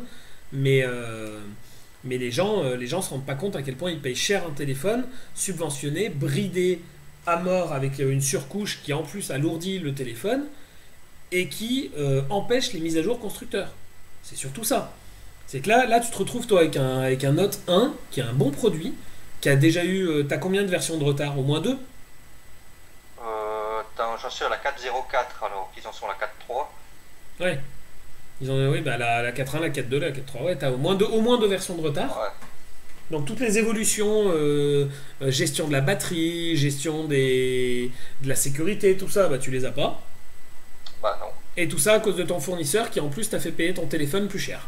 Exactement. Et puis tu vas pas me dire qu'un téléphone aussi récent ne supporte pas des versions un peu plus récentes. Je sais pas. Non, puis le Note 1 le supporte en plus. C'est juste toi, l'opérateur, qui a décidé de pas t'envoyer la mise à jour. Ouais. Parce que est-ce qu'ils n'ont pas le temps de travailler sur la surcouche, ou est-ce que du coup Samsung de temps en temps bride un peu les surcouches pour éviter qu'il y ait trop de choses? Mais c'est vrai que ça plaît pas aux opérateurs non plus, mais de toute façon je suis contre l'achat direct par un opérateur. Ça m'horripile de voir des opérateurs qui se mêlent de matériel et qui te rajoutent des belles surcouches avec des jolies couleurs. Nous, Ouais, Orange était un spécialiste à ce niveau-là et c'est horrible, quoi. Ils font des trucs horribles. Ouais, des trucs qui servent à rien. Ouais. Ouais, et puis il y a ça, donc le service clientèle, les mises à jour qui suivent pas. Et encore, on en a vu dans les dernières nouvelles, là, ils trichent un peu dans leur benchmark. Donc, Alors ça, ouais. Alors, j'ai vu ça. Honnêtement, moi, j'en avais pas entendu parler. Je sais que ça se pratique, mais j'en avais pas entendu parler pour Samsung. Et là, donc, tu nous as mis un lien sur une actu de PC World qu'on va vous mettre dans les liens de l'émission parce que c'est quand même intéressant. Et surtout quand on attaque une marque comme Samsung sur des choses qui sont graves, parce que voilà, on triche pas sur des benchmarks et sur des vitesses de téléphone et de choses comme ça. Sachant qu'en plus les gens vont les avoir en main, donc c'est con de tricher. Donc c'est PC World qui sort un article sur Samsung tricherait-il sur les benchmarks du Galaxy S4. Ouais, c'est une reprise d'un site anglais en fait, hein, d'un article en anglais. Hein. D'accord. Ou américain, je ne sais pas, mais en langue anglaise en tout cas. Enfin, vous retrouvez le lien si jamais du premier article. D'accord. Sur certains articles de PC World. Et ils en disent quoi alors? Eh ben qu'ils ont triché d'environ, parce qu'un petit peu moins d'une centaine de points. Là, je sais pas comment ça marche exactement leur combine là, mais enfin ils ont gonflé les puces en rajoutant des petites lignes de code apparemment juste pour les tests. Ah oui, donc ils n'ont pas triché simplement sur les résultats, ils forcent les logiciels de benchmark à afficher une fréquence qui est plus haute que ce qu'elle devrait être. Voilà, non, exactement. Ouais, donc là c'est pire. C'est pas simplement qu'ils disent on a un meilleur produit, c'est qu'ils font croire. Mais bon. Exactement. Et puis, petite nouvelle qui me revient en tête là maintenant, je sais pas si tu avais vu aussi qu'ils avaient payé des gens pour descendre HTC. Alors ça, ils s'en sont bien mordus les doigts. Alors pour ceux qui ne connaissaient pas l'histoire, oui, effectivement, Samsung avait payé, enfin, un des marketeurs de Samsung avait payé des étudiants, je sais plus où c'était exactement, je sais pas, c'était en Chine, hein, il me semble. Dans un pays d'Asie. Dans un pays d'Asie, ouais. Ils avaient payé des étudiants pour aller dans la rue et avec un HTC et un Samsung en main, et puis dire aux gens, bah regardez, Samsung c'est quand même vachement mieux, HTC ça marche pas bien, c'est nul, mais sans dire qu'ils travaillaient pour Samsung. Donc à faire des faux comparatifs Samsung HTC, complètement biaisés. Et oui, non, là effectivement ça avait fait, à l'époque ça avait fait gros scandale. Ouais, alors c'est un peu un tout qui me font, je pense que le prochain téléphone ça sera pas un Samsung. Ah mais c'est bien, je sais où tu vas venir. J'hésite hein, parce que j'attends de voir le Nexus 5, qu'est-ce qu'ils vont nous proposer. Oui, moi aussi j'attends, ouais. J'étais déçu du Moto X, je m'attendais à quelque chose de vachement mieux. De toute façon, il n'y a pas à être déçu, il sortira pas en Europe. Ouais, en plus. Ouais. Enfin, a priori. Ouais. Alors à voir, on verra ce qu'ils nous proposent Nexus 5. On verra aussi le 10 septembre. A priori, c'est le 10 septembre qu'ils annoncent la nouvelle conférence Apple. Ouais, il y a le 10 septembre, le 4, je crois qu'il y a la conférence Samsung. Je sais pas si tu as entendu qu'il y aurait peut-être éventuellement 2 versions du nouvel iPhone. Ouais, le low cost. Ouais, un low cost pas cher. Pas low cost, mais... Ouais, qui sera pas low cost, mais qui sera un peu moins cher. Et le S classique du 5S, voilà. Ouais, ils ont une drôle de façon de voir le low cost là. Bah écoute, du low cost à 100 € de moins ou 200 € de moins, c'est du low cost quand même. C'est du low cost Apple. C'est du low cost Apple, exactement. Voilà. Allez, suite. Alors, écoute, moi je suis arrivé un peu au bout de mes news, un peu de mes digressions. Bon, je t'ai bien aidé au niveau des digressions. Ouais. Allez, écoutez, moi j'ai 2-3 sujets. Alors, cette fois-ci, j'ai vraiment... je me suis appuyé sur Hologramme et je le remercie, qui nous a fourni beaucoup de contenu. Je vais me trouver une bonne excuse, j'ai pas eu beaucoup de temps. Mais voilà, je trouverai le temps la prochaine fois pour vous trouver plein de sujets. Je vais quand même vous parler de 2-3 petits trucs. D'une, je vais vous mettre à contribution pour les podcasteurs d'entre vous ou les gens qui connaissent un petit peu. J'ai eu des échos sur... je cherche un micro toujours, parce que la qualité de son pour moi n'est pas suffisante. Et ça, on ne pourra pas l'améliorer autrement qu'en achetant un micro. On va s'améliorer sur le contenu de l'émission, mais la qualité du micro, on reste sur nos micros et tant qu'on n'achètera pas du matériel, on ne pourra pas faire mieux. Et j'hésite entre 2 micros qui sont le Blue Yeti, qui est assez historique au niveau des podcasts, même si il est un petit peu cher et qu'il enregistre un peu trop les bruits d'ambiance d'après certains. Ce qu'on a pu entendre dans Podbox par exemple, le premier ou le deuxième épisode de Podbox me disait ça. J'hésite aussi avec le T-Bone SC440 USB. Parce qu'il faut savoir que j'enregistre sur un portable. Un portable assez puissant, mais qui n'est qu'un portable avec une carte son de portable. Donc je vais pas utiliser le port micro du portable, c'est une horreur. Donc il me faut un USB qui fonctionne bien. Et j'ai cru lire que le SC440 USB de T-Bone était un bon produit, beaucoup moins cher en plus, qui coûte quasiment la moitié du prix du Blue Yeti.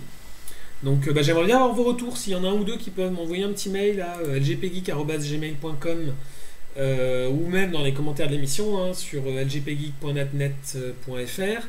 Ce serait pas mal. Avant de me décider, avant d'acheter, j'aimerais bien votre avis. Parce que j'ai trouvé aucun magasin sur la région grenobloise qui les avait où je pouvais me permettre de leur emprunter pour tester. Donc voilà.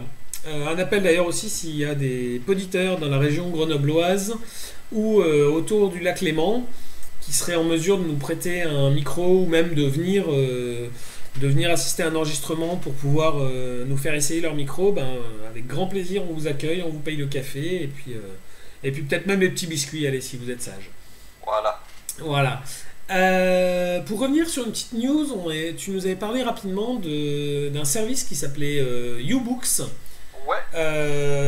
Alors, U-Books, pour être tout à fait honnête, si vous tapez U-Books, donc U-Books, pour moi, ça peut s'écrire que Y-O-U-B-O-O-K-S, hein, U-Books.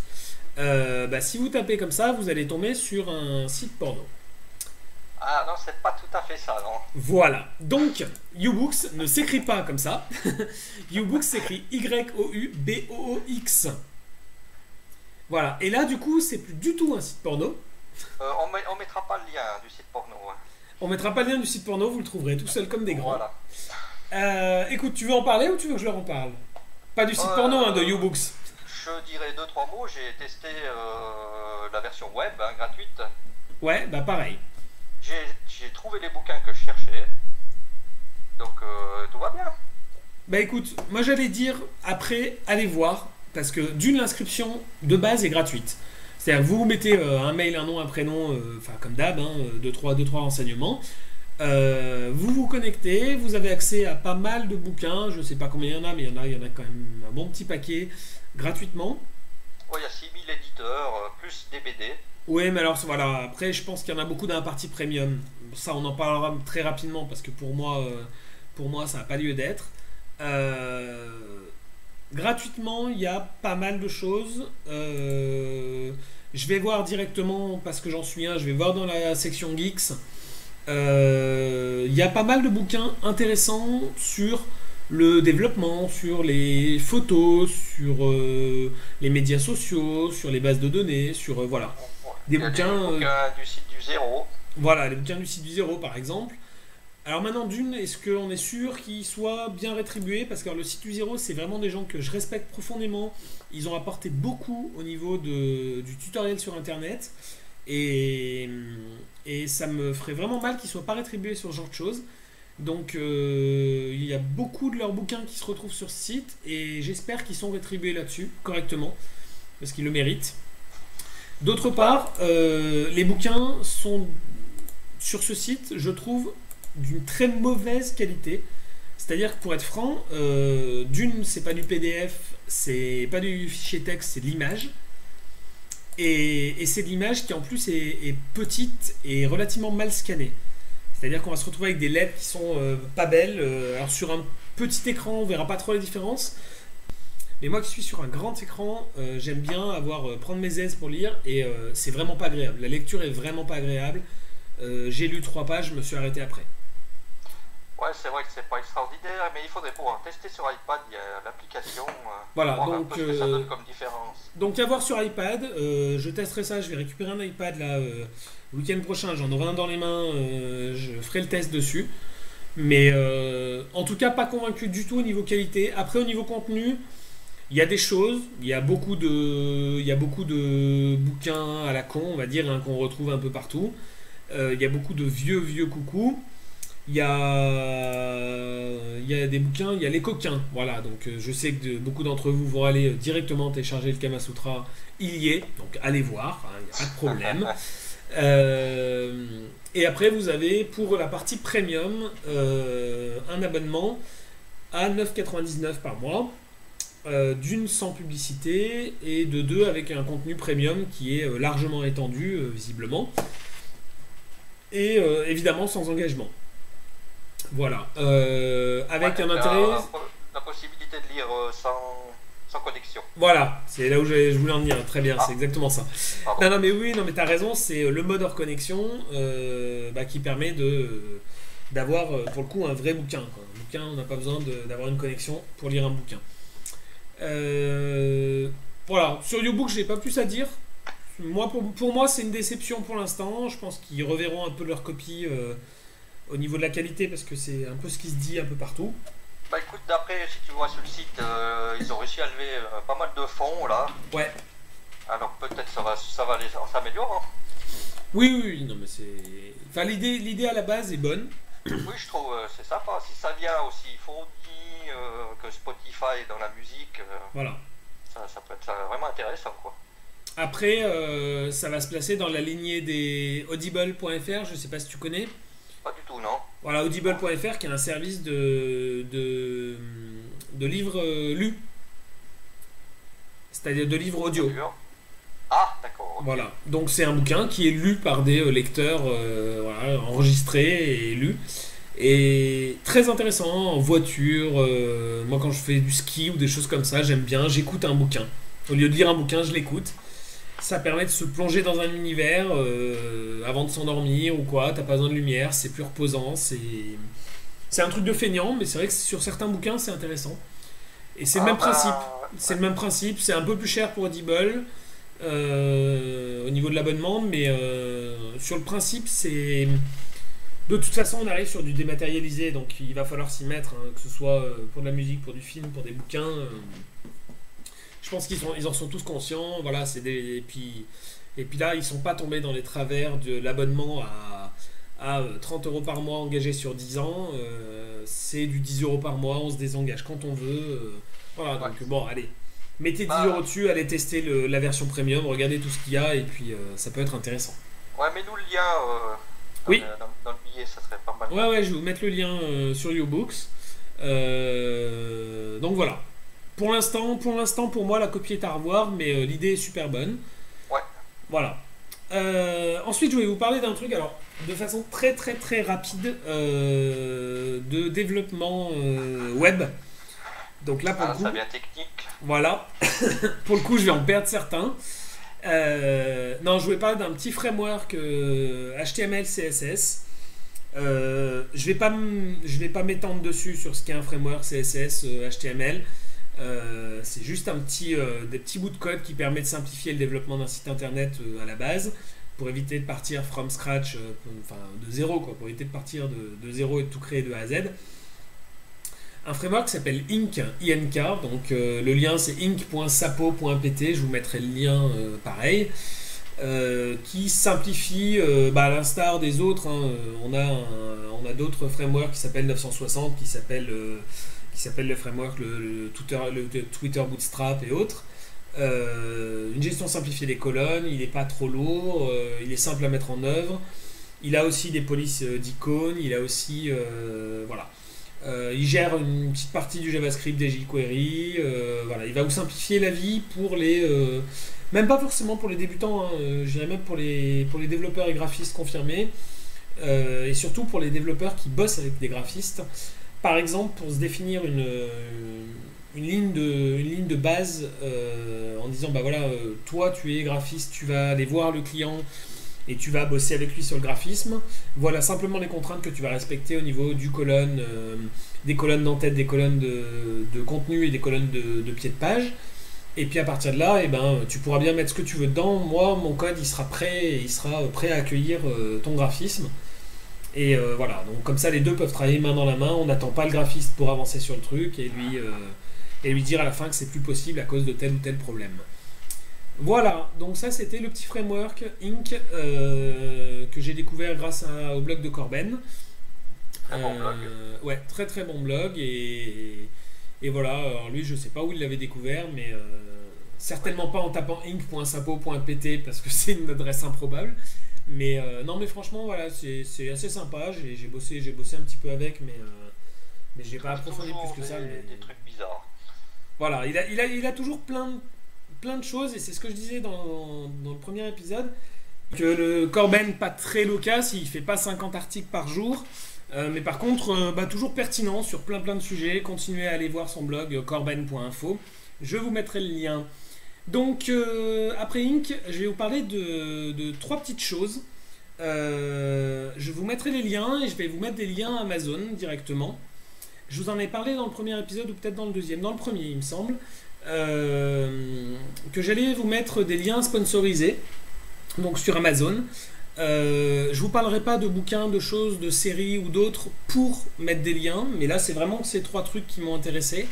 Et oui, dans le lien, il y a mon identifiant quelque part qui va me rapporter quelques centimes si vous achetez le produit.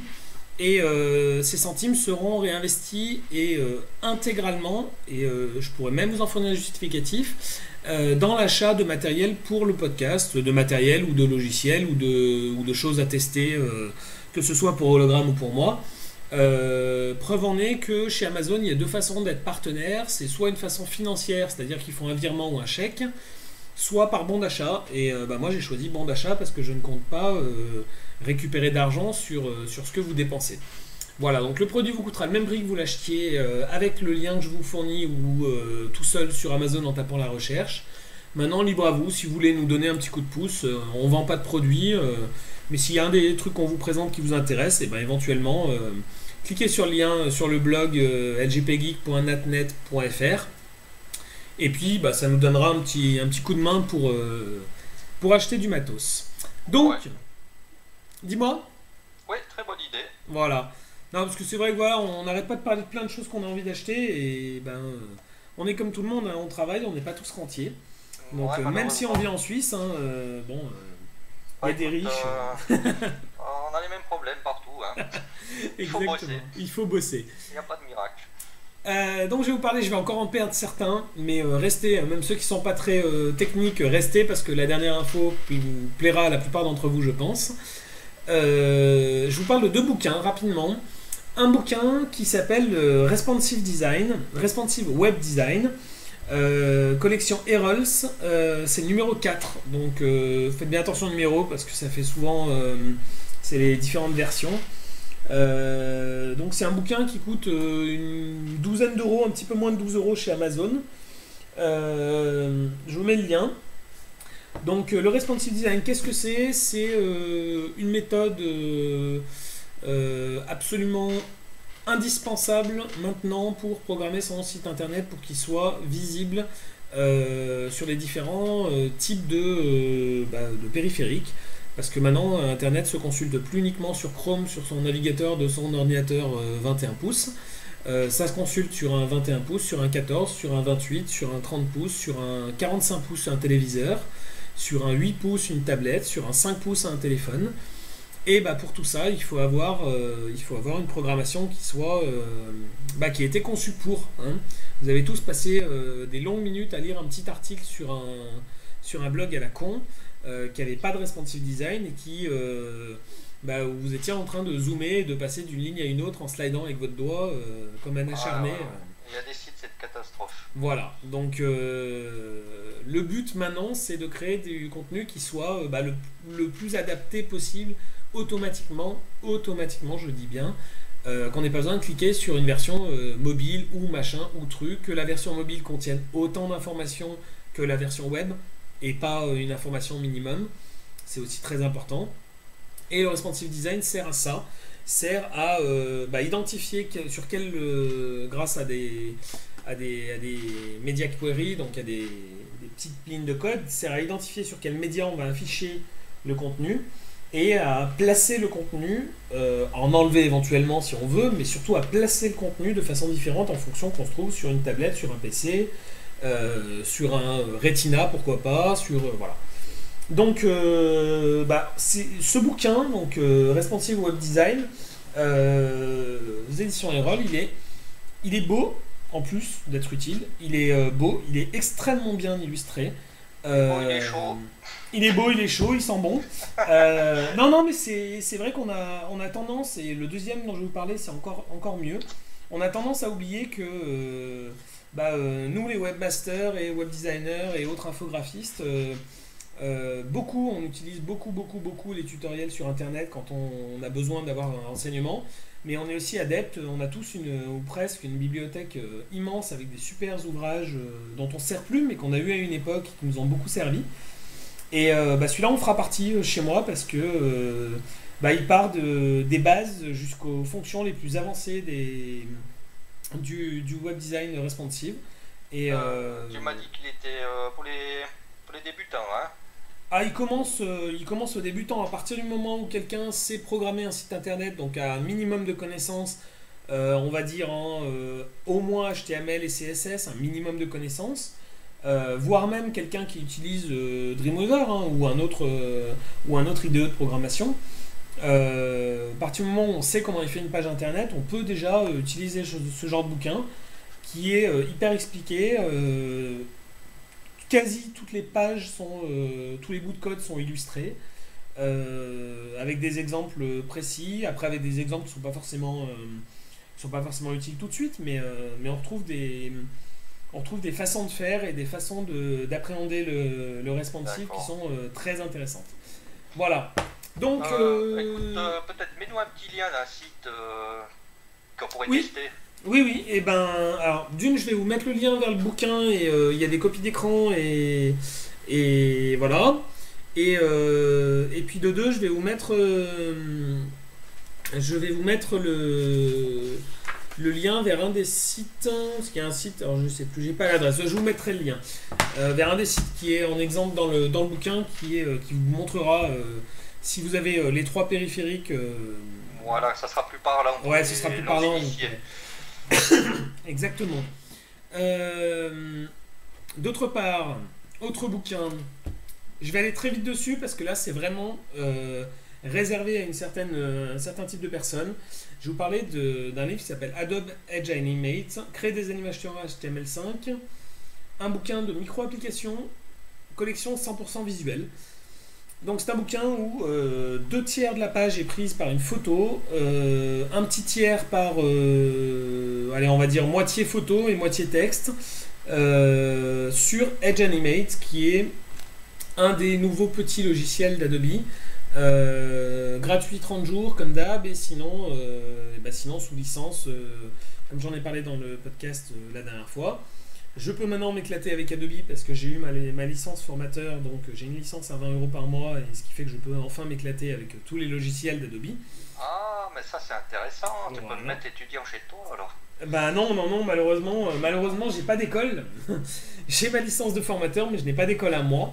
Donc non, sinon je l'aurais fait avec plaisir, mais non pour l'instant. Mais déjà à tester sur 30 jours, honnêtement, on fait déjà beaucoup de choses. Et puis rien n'empêche de l'installer sur un autre ordinateur pendant 30 jours. Je vous expliquerai pas comment le faire.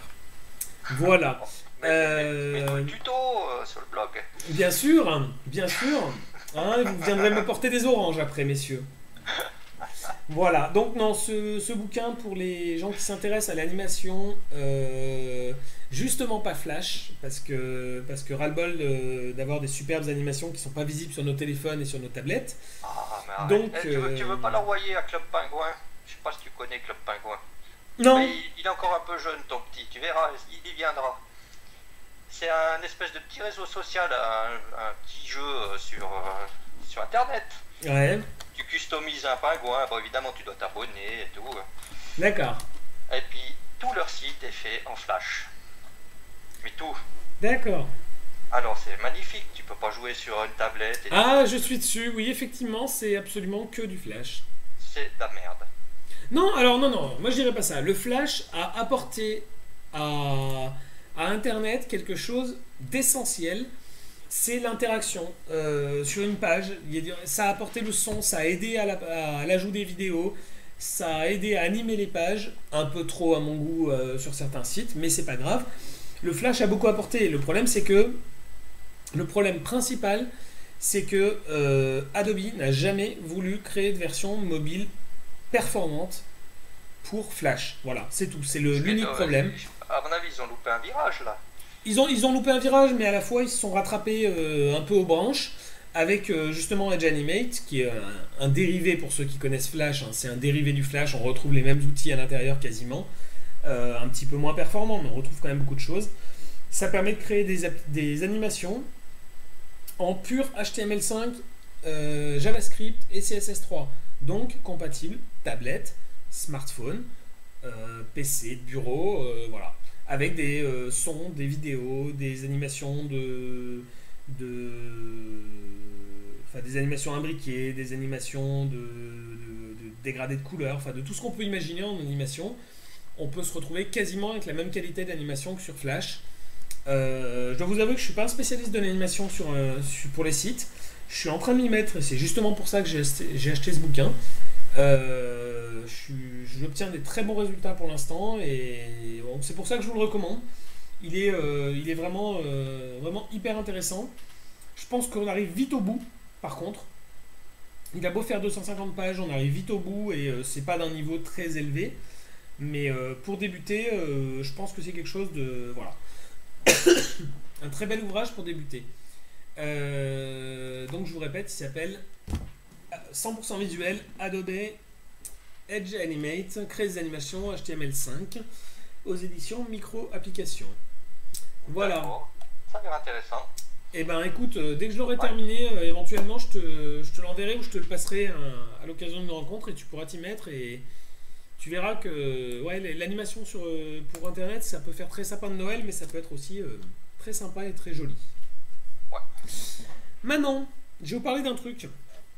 Alors, je vais prendre une voix très grave, parce que j'ai appris il y a quelques temps quelque chose qui a bouleversé ma nuit suivante et qui m'a quasi empêché de dormir. Je pense que beaucoup de geeks sont déjà au courant et pour les autres, arrêtez-vous. Si vous êtes en voiture, si vous êtes à pied ou en bus, tenez-vous. Vous vous rappelez la série 24 heures chrono?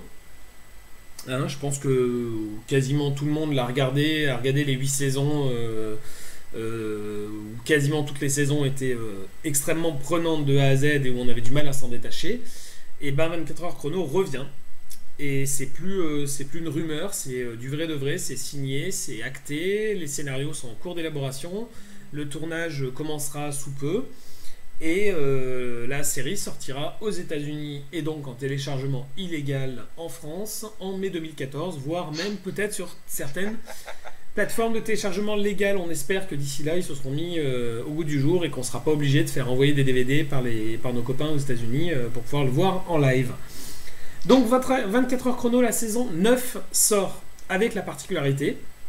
Problème de budget, à mon avis, comme il avait été indiqué au départ, ils devaient faire un film, ils l'ont pas fait, ils devaient faire une série, ils l'ont pas faite, voilà.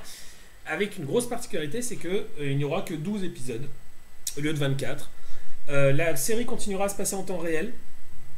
Alors ne vous offusquez pas tout de suite en disant oui, mais si c'est 12 au lieu de 24, c'est plus du temps réel, mais ça ne l'était déjà pas, parce que la série durait à la base que 18 heures au lieu de 24. Parce que je vous rappelle qu'aux États-Unis, là où nous on se plaint d'avoir de la pub, eux ils ont 18 minutes de pub par épisode d'1 heure. Ouais, les épisodes font entre 40 et 41-30, et le reste c'est que de la pub. À chaque fois que vous voyez le compte à rebours, enfin l'heure s'afficher à l'écran, l'heure 24 heures chrono s'afficher à l'écran, c'est qu'ils ont eu entre 30 et 90 secondes de pub à chaque fois. Donc voilà, donc ce sera pas du vrai temps réel, mais le principe sera gardé. Il y aura 12 épisodes qui feront a priori aussi une quarantaine, 40-42 minutes.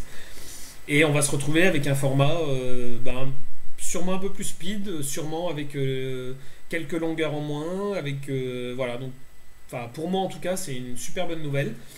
Ouais, et ça sera 12h PM ou AM, c'est pour ça. Ah, je sais pas, je pense qu'ils vont quand même le faire sur 24 heures. Ils vont quand même partir d'une certaine heure et retourner à la même heure le lendemain.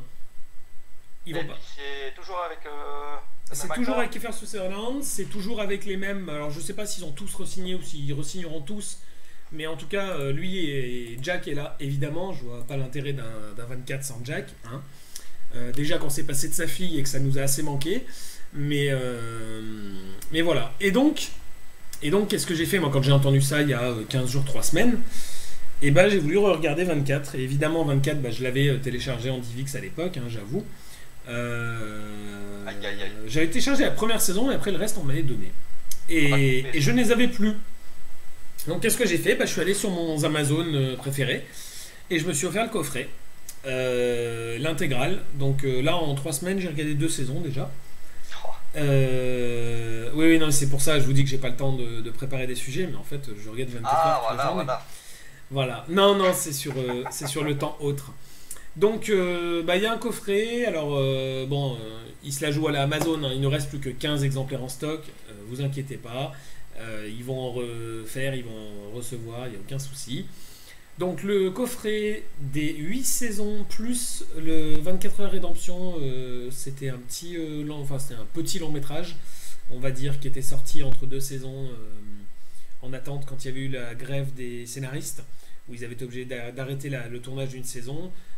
Ils avaient tourné un film et qui avait été diffusé à ce moment-là. Donc voilà, toutes les saisons, l'intégrale plus le film à 70 €, livraison gratuite, 69,99 €, livraison gratuite. Voilà, avec une livraison bah, hyper rapide, hein. Je crois que c'est du J+3, c'est du J+2 ou J+3 gratuitement et J+1 en payant. Donc voilà, pour la Suisse c'est beaucoup plus cher. Ouais. Mais voilà, donc je vous mets le lien, encore une fois. Non, mais gratuit au téléchargement. Voilà. Encore une fois, oui, mais alors là par contre, enfin pour le coup, moi qui les avais vus, je crois que j'en avais regardé une saison à la télé, mais je supporte pas ça de regarder un épisode par semaine ou deux, ça m'horripile.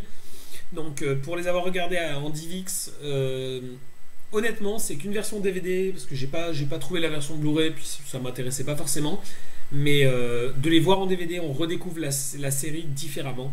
C'est vraiment, enfin l'image pour les coups, pour le coup les noirs sont noirs, les couleurs sont bien éclatantes, on en prend plein la gueule. Les actions speed sont vraiment speed, on n'a pas de latence du ODVX, on n'a pas des petits carrés qui apparaissent partout.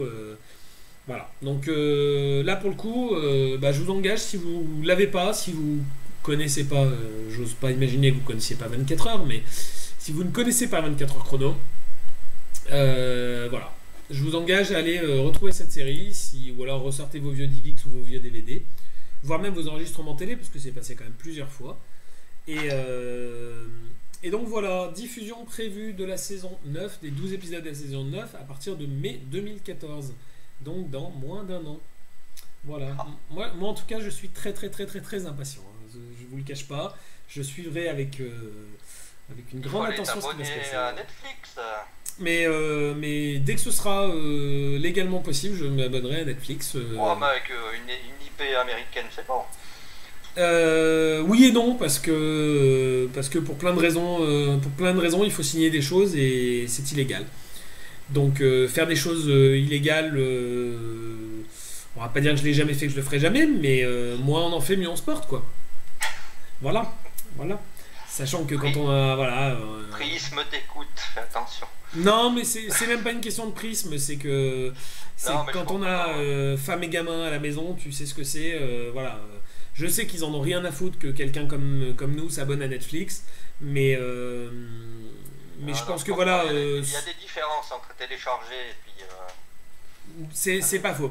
Maintenant, il y a aussi un deuxième truc qui va me freiner, hein, c'est que j'ai beau comprendre un petit peu l'anglais, etc. Pour moi, une série, si elle n'est pas sous-titrée, j'ai quand même du mal. Et ce genre de série-là qui bouge, qui va très vite, honnêtement, quand je le regarde en VO sous-titré, parce que je les regarde que comme ça, hein, les séries en VO sous-titré quasiment, en tout cas quand je peux, et ben ouais, non, si c'est pas sous-titré, franchement, ouais, c'est vraiment pas évident, quoi. Donc bon, voilà. Voilà. Pour moi, on va s'arrêter là. Je vais aller attaquer la saison 3. Hein, parce que je vais pas faire de spoil. Bah si, je vais quand même spoiler la fin de la saison 2. Vous l'avez tous vu et vous en rappelez tous. La fin de la saison 2, où il y a, c'est la fameuse saison où il y a la bombe nucléaire qui explose grâce à Jack qui n'explose pas dans la ville mais qui explose dans le désert, et où à la fin le sénateur Palmer, qui est devenu président Palmer entre temps, et bah tout le monde il est beau, tout le monde il est content, il fait sa conférence de presse, il en sort, tout le monde lui serre la main, et il y a une nana qui lui serre la main avec un produit et il s'effondre, et la saison s'arrête là. Donc voilà, je vous explique même pas à l'époque dans quel état on était quand on a vu la fin de la saison et qu'on s'est dit il nous reste 11 mois à attendre avant de regarder la saison suivante. C'était très très très très dur. Voilà, donc là c'est bon, on va pouvoir attaquer la saison 3 rapidement. Écoute, nous l'épisode 3 arrive au bout. Je pense qu'on a fait du job, hein. On va arriver, on sera moins que la dernière fois, mais on est sur les 2 heures là quand même, hein. Ah pas mal. Quasi sur les 2 heures. Ah, je pense qu'on se laisse aller, on arrivera à plus, mais... Ouais, non mais c'est bon, on s'est assez laissé aller là. Ah ouais, là, ça bien assez de sujets. Voilà, donc si vous voulez encore plus de sujets, rejoignez-nous. Les commentaires sont les bienvenus, hein. J'ai l'impression que personne ne l'écoute, ce podcast. C'est pas grave, on le fait pour nous, de toute façon, on le fait pas pour les autres. Non, ça nous fait très plaisir d'avoir de plus en plus de téléchargements. Oui, mais dites-nous... Au moins, dites-nous, c'est de la merde, ou alors c'est génial, voilà. Mais dites-le nous, qu'on sache. Voilà. On arrête de prendre du temps si on fait de la merde. On fera autre chose. Non, on continuera, mais en le sachant, voilà, on saura que c'est de la merde et on essaiera de corriger un peu. Je veux dire un grand merci à Podcast France qui,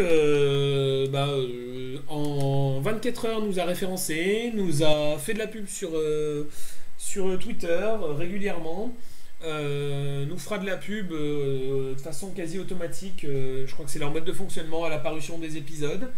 On est en bonne place sur leur page d'accueil actuellement. Voilà. Donc Podcast France, allez voir. Il y a, je sais même pas s'ils ont mis le nombre. Regardez, je suis sur leur page d'accueil. Il n'y a pas de nombre, mais ils ont des dizaines et des dizaines et des dizaines de podcasts.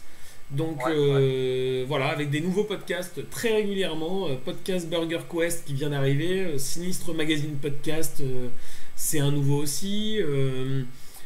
3 hommes et un podcast qui est sorti il y a déjà quelques temps et c'est très bon aussi. C'est très bon et ils avaient parlé de nous dans un des épisodes et de moi à l'époque et du coup j'avais parlé d'eux, normal. Voilà, il y a beaucoup de podcasts. J'ai découvert pour peut-être les apprentis geeks comme moi, il y a un petit podcast là, qui vient de sortir, Prof de Geek. Prof de Geek, ah ouais. Ouais, apparemment c'est fait par des profs. Pas expressément pour les profs, mais ça dure une quinzaine de minutes. Ils accompagnent ça d'une vidéo, c'est très sympa. D'accord, donc c'est de l'audio, audio-vidéo ou que vidéo ou... Alors le podcast est en audio et puis si tu veux la vidéo, il faut aller sur le site. D'accord, ok. Donc Prof du Geek et c'est profgeek.fr l'adresse de leur site. Voilà, ouais. Podcast France, c'est pareil, c'est Podcast France, c'est podcastfrance.fr. Qui bosse avec Podbox. Qui bosse avec Podbox. Ouais. Ils ont l'air très réactifs les deux là. Ouais, non, vraiment hyper réactifs. Vous voulez proposer un podcast, vous cliquez sur proposer votre podcast. Vous avez une réponse peut-être pas dans la journée, mais le lendemain vous avez une réponse. Ils vous référencent super vite. Puis bon, sympa, voilà. Donc on n'hésitera pas à leur faire de la pub à l'occasion. Et apparemment le webmaster qui s'occupe, il écoute au moins un épisode de chaque podcast proposé. Eh ben, j'espère qu'il nous écoutera, même si on est un peu lent. J'espère qu'il nous écoutera. Et on lui passe le bonjour. Bon, sur ce, je vais te laisser le mot de la fin. Pour ma part, vous me retrouvez sur lgpgeek@gmail.com, lgpgeek.natnet.fr pour le site internet. Natnet, ça s'écrit N-A-T-H-N-E-T. Voilà. Et @lgpgeek sur Twitter. Voilà, je vous parlerai sûrement la prochaine fois des nouveaux serveurs OVH, des nouveaux serveurs dédiés, les tout petits nouveaux serveurs dédiés à 3 € par mois. Parce que j'ai réussi à en obtenir un, on a mis un petit peu de temps à les avoir, mais j'ai réussi à en obtenir un. J'ai commencé à faire joujou avec et pour 3 € par mois, je vous dirai ce qu'on a. Et franchement, vous verrez, on a des petites surprises, c'est plutôt sympa. Voilà, moi je vous laisse avec Hologramme qui va vous dire au revoir. Et puis, je vais vous dire passez une bonne semaine et puis on essaie de se retrouver au plus vite. Allez, bisous, ciao. Voilà, ciao papy. Et puis moi-même, vous me retrouvez sur le blog de LGP Geek, bien entendu. Sur mon petit blog que j'ai mis en route il n'y a pas longtemps, l'apprenti geek en un mot, aussi à la même adresse, .natnet.fr.